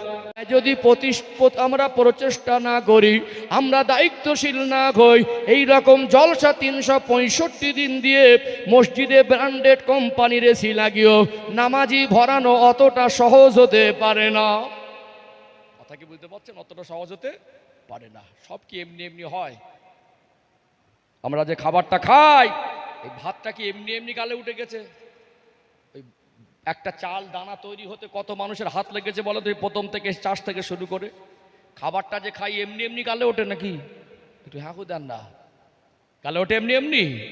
কিছু মানুষ আছে হারাম হালালের বাদ বিচার নেই, কালো টাকা দিয়ে রাতারাতি বিল্ডিং বালাখানা করে নেয়। যারা জীবনে স্বপ্ন দেখে একটা কষ্ট করে ঘর করব, একটা হালাল ব্যবসা, মজদুরি করে কষ্টের কাজ করে দিন আনা দিন খাওয়া, পয়সা জমিয়ে তিলে তিলে রক্ত পানি করা পয়সায় একটা ঘর বানিয়েছে 7 লাখ 10 লাখ 15 লাখ টাকায়। জিজ্ঞেস করুন, ওটা এমনি এমনি হয়েছে? ঘরটা তো এমনি এমনি হয় না, খাবারটা তো এমনি এমনি ওঠে না। আপনি কি মনে করেন আমার দায়িত্ব পালনের কোনো দরকার নেই, সন্তান এমনি এমনি নামাজি দিনদার পরেশগার আল্লাহর ওলি হয়ে যাবে? কি ভাবলেন? এমনি এমনি হয় না, মেহনত দিতে হবে, দায়িত্বশীল হতে হবে। এই পৃথিবীর ইতিহাসে যত পৃথিবী বিখ্যাত সন্তানদের লাইফ হিস্টোরি আপনারা পড়ে দেখবেন, তাদের বাবা মার অবদান অনেক বেশি। তাদের বাবা মা ছিলেন অনেকটা সচেতনশীল, তাদের বাবা মা ছিলেন দায়িত্বশীল, তাদের বাবা মা সন্তানদের জন্য চোখের পানি ফেলেছেন, সন্তানদের জন্য আল্লাহর কাছে কত দোয়া চেয়েছেন, সন্তানদের জন্য তারা কত নিজেরা সময় শ্রম দিয়েছেন, কত ত্যাগ, কত চেষ্টা, কত কান্না, তারপরে একটা সন্তান প্রতিষ্ঠিত হয়েছে। একটা দৃষ্টান্ত তুলে ধরি, আরেকটু পরিষ্কার হবে ইনশাআল্লাহ। হযরত ইমাম বুখারী রহমাতুল্লাহ আলাইহির একটু ছোট্ট দৃষ্টান্ত তুলে ধরি, তার জীবনে একটা ছোট্ট অংশ তুলে ধরি, বাবা আর মার কথাটা তুলে ধরি, পরিষ্কার হয়ে যাবে। আর মনে হয় ইনশাআল্লাহ পরবর্তী বক্তা এসে যাবেন, আমি বুঝতে পারছি না। হ্যাঁ, এসে গেছে? না না, বসিয়ে রেখে না, একটা সিস্টেম আছে আমাদের 24 পরগনা আলেমদের, একটা সিস্টেম আছে। আচ্ছা, খুব যদি অনুরোধ করেন বেশি বাড়াবো না, কারণ আমি বুঝতে পারিনি। কারণ আমাদের 24 পরগনা আলেমদের একটা সিস্টেম আছে, আমরা বক্তাকে বসিয়ে রেখে বক্তব্য করতে নারাজ। কারণ একজন মানুষ এসে গেলে তানাকে বসিয়ে রাখলে একটা বেমানান লাগে না? কি গো, বেমানান লাগে না? আমার আলোচনায় কষ্ট পেলেন? রাগ করলেন নাকি? আমি বলছিলাম শুরু থেকে শেষ পর্যন্ত কি দিলাম আর কি পেলেন হিসাব মিলিয়ে দেবো। হিসাব মিলেছে? বাস্তবতা, রেফারেন্স, আয়াত দিয়ে সব কিছু বুঝিয়ে বলেছি। আমাদের দায়িত্ব পালন না করলে হিসাবও আল্লাহর কাছে শুধুমাত্র আমরা দায়িত্ব পালন করি, আমরা পারিবারিকভাবে সন্তানদেরকে দিনের পথে প্রতিষ্ঠিত করবো ইনশাআল্লাহ। জাতি ধর্ম বর্ণ নির্বিশেষে মিলেমিশে থাকেন। বর্তমান সময়ে সম্প্রীতি নষ্ট করার জন্য অনেক চক্রান্ত করছে। এসআইআরের নামে যেভাবে এই ইলেকশন কমিশন, একে নির্যাতন কমিশন বলতে ইচ্ছা হচ্ছে, যেভাবে মানে সংবিধান লঙ্ঘন হয়ে যাচ্ছে এক পর্যায়ে, এআই দ্বারা যেভাবে মানুষকে হয়রানি করছে, যেভাবে মানুষকে মানে হিয়ারিংয়ের নামে লাইনে দাঁড় করিয়ে যেভাবে মানুষের মানে বিপদে ফেলছে, এটা মেনে নেওয়ার মতো না, কিন্তু উপায় নেই, পরিস্থিতি এমন একটা। আমি শিক্ষিত ভাইদেরকে বলবো, আপনার প্রতিবেশী যারা একটু কম বোঝে তাদের পেপারসগুলো আপনার দায়িত্ব সহকারে একটু গুছিয়ে দেবেন, তাদেরকে একটু সচেতন করুন। কারণ হয়তো মনে করছে সাধারণ মানুষ বোঝে না, এটা তো একটা চক্রান্ত, এটা একটা চক্রান্ত। এই মুহূর্তে চক্রান্তের মোকাবেলা করতে গেলে একটু সচেতন হওয়া দরকার আছে না? সব জায়গায় জেদ করে অনেক কিছু হয় না। এই জন্য আপনারা একটু সচেতন হন। হিন্দু মুসলমান জাতি ধর্ম বর্ণ নির্বিশেষে যেভাবে মিলেমিশে আছেন, মিলেমিশে থাকেন। আমি আর আগে বাড়াচ্ছি না, হাত বাকি তো মোলাকাত বাকি। নদিয়া জেলার মানুষ আমাকে অনেক ভালোবাসে, আমি প্রত্যেকটা জেলায় আমার সফর হয়। আমি এই পর্যন্ত আমার বক্তব্যকে বোকার হুজুরের কথা একটু বলবো 5 মিনিট। আচ্ছা, ইমাম বোকার হুজুরের কথাটা, আমি মায়ের কথাটা বলি, বাবার কথাটা, আর বলার সময় বক্তা এসে রয়েছে 5 মিনিট বলে দেই। ও ভাইজানেরা, সোনার মানিক যুবকেরা, আব্বারা মায়েরা, যে বুখারী শরীফের নামটা গোটা পৃথিবীর মানুষের কানে কানে পৌঁছে গেছে, এই বুখারী শরীফের যিনি লেখক তার নাম হযরত মুহাম্মদ ইবনে ইসমাইল বুখারী রাহমাতুল্লাহ আলাইহি। এত বড় আল্লাহর মাহবুব যিনি বুখারী শরীফ লিখেছেন, প্রত্যেকটা হাদিস লেখার আগে 2 রাকাত নামাজ পড়েছেন, মোরাকাবা হালাতে বসেছেন, তারপরে 2 রাকাত নামাজ পড়ে আল্লাহর কাছে দোয়া চেয়েছেন, এক একটা হাদিস লিপিবদ্ধ করেছেন। এত বড় আমার নবীর আশিক দেওয়ানা ছিলেন, কম বেশি 6 লক্ষের মতো হাদিস শরীফ তিনি মুখস্থ করেছিলেন। আমাদের সন্তানরা একটা সূরা বলতে পারে না, এমনি হয়ে যায় নাই। তানার লিখিত কেতাবটা আল্লাহ এমন ভাবে কবুল করেছেন, 6টা 76 সহিহ হাদিসের কেতাবের অন্যতম হলো বুখারী শরীফ। এই বুখারী শরীফ না পড়ে মাওলানা ডিগ্রি অর্জন হয় না। এই বুখারী শরীফের যিনি লেখক, তার ছোটবেলার হিস্টোরি এমনি ইমাম বুখারী হয়ে যায়নি। তার বাবা মা, তার পারিবারিক ব্যাকগ্রাউন্ড দেখবেন, তার পরিবারে বাবা মার মেহনত চেষ্টা দেখবেন, এমনি এত বিখ্যাত হয় না, এমনি এমনি কিছু হয় না। বাবা মার চোখের পানি, বাবা মার চেষ্টা, বাবা মার শ্রম, আল্লাহ বাবা মার দোয়া কবুল করে। আল্লাহর কাছ থেকে চেয়ে নিতে হবে সন্তানের জন্য ভালো কিছু, আল্লাহর কাছ থেকে চেয়ে দাবি করে নিতে হবে। আল্লাহ আমার সন্তানের স্মৃতি শক্তি দেন, আমার সন্তানের আখলাক চরিত্রকে পবিত্র করে দেন, আখলাকে হাসানা দান করেন। সন্তানের জন্য দোয়া করবেন কখন? নিজের জন্যই তো করা ভুলে গেছেন। ইমাম বুখারী ছোট বাচ্চা, চোখের দৃষ্টিশক্তির সমস্যা। আপনারা অবাক হয়ে মনে করবেন যে মানুষটা ছোট অবস্থায় দৃষ্টিশক্তি চোখে দেখতে পেত না, কি করে এত বড় আল্লাহ ওয়ালা বিখ্যাত হলেন? তার মা আল্লাহর কাছে নামাজ আদায় করে দোয়া চাইতেন। মা ছিলেন নামাজি, মা ছিলেন পর্দানাসীনা, মা সিরিয়ালের নেশায় এইরকম মায়েদের মতো ঘরের রহমত সরিয়ে দিয়ে গজব ডেকে আনা মা না, মা ছিলেন কোরআন পড়নেওয়ালি মা। তাহাজ্জুদের নামাজে রক্তে বিছানা ছেড়ে উঠে উযু করে নামাজের মুসাল্লায় দাঁড়িয়ে যেতেন। নামাজ আদায় করে আল্লাহর কাছে মা চোখের পানি ফেলে ফেলে কাঁদতেন, আল্লাহ পাক, আমি ইমাম বুখারীর মা, আমি জানি আপনি বড় দয়াময়। আল্লাহ ডাক্তার যেটা পারবে না, আপনার কাছে অসম্ভব বলে কিছু নাই। ইন্নাল্লাহ আলা কুল্লি শাইইন কাদির, আপনি সর্ববিষয়ে শক্তিমান।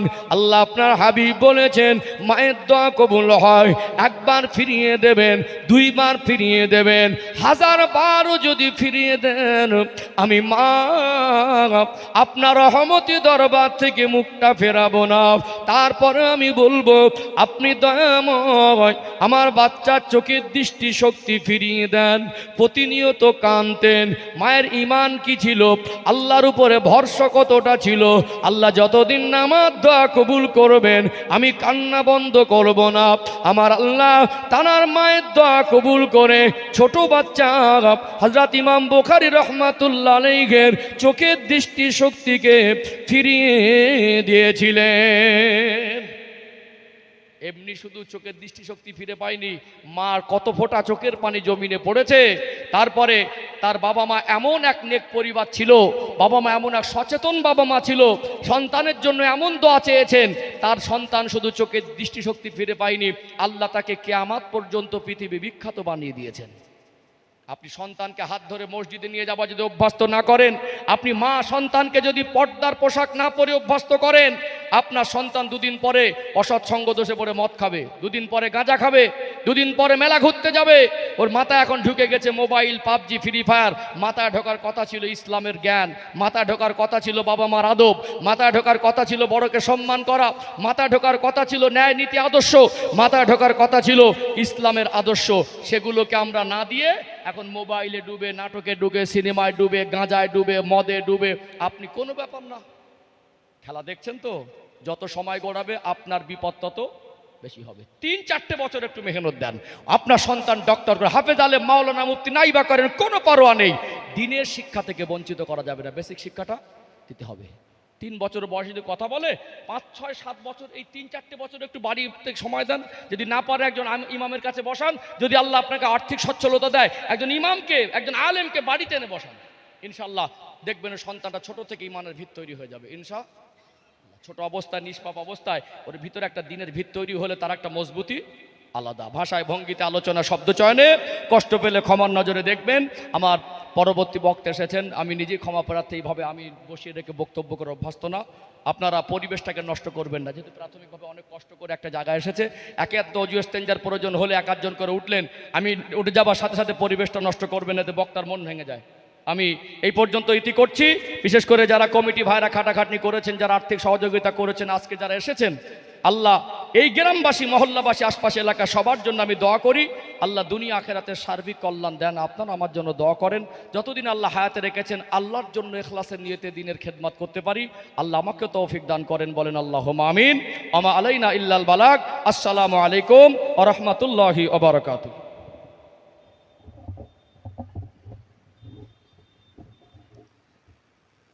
আসসালামু আলাইকুম।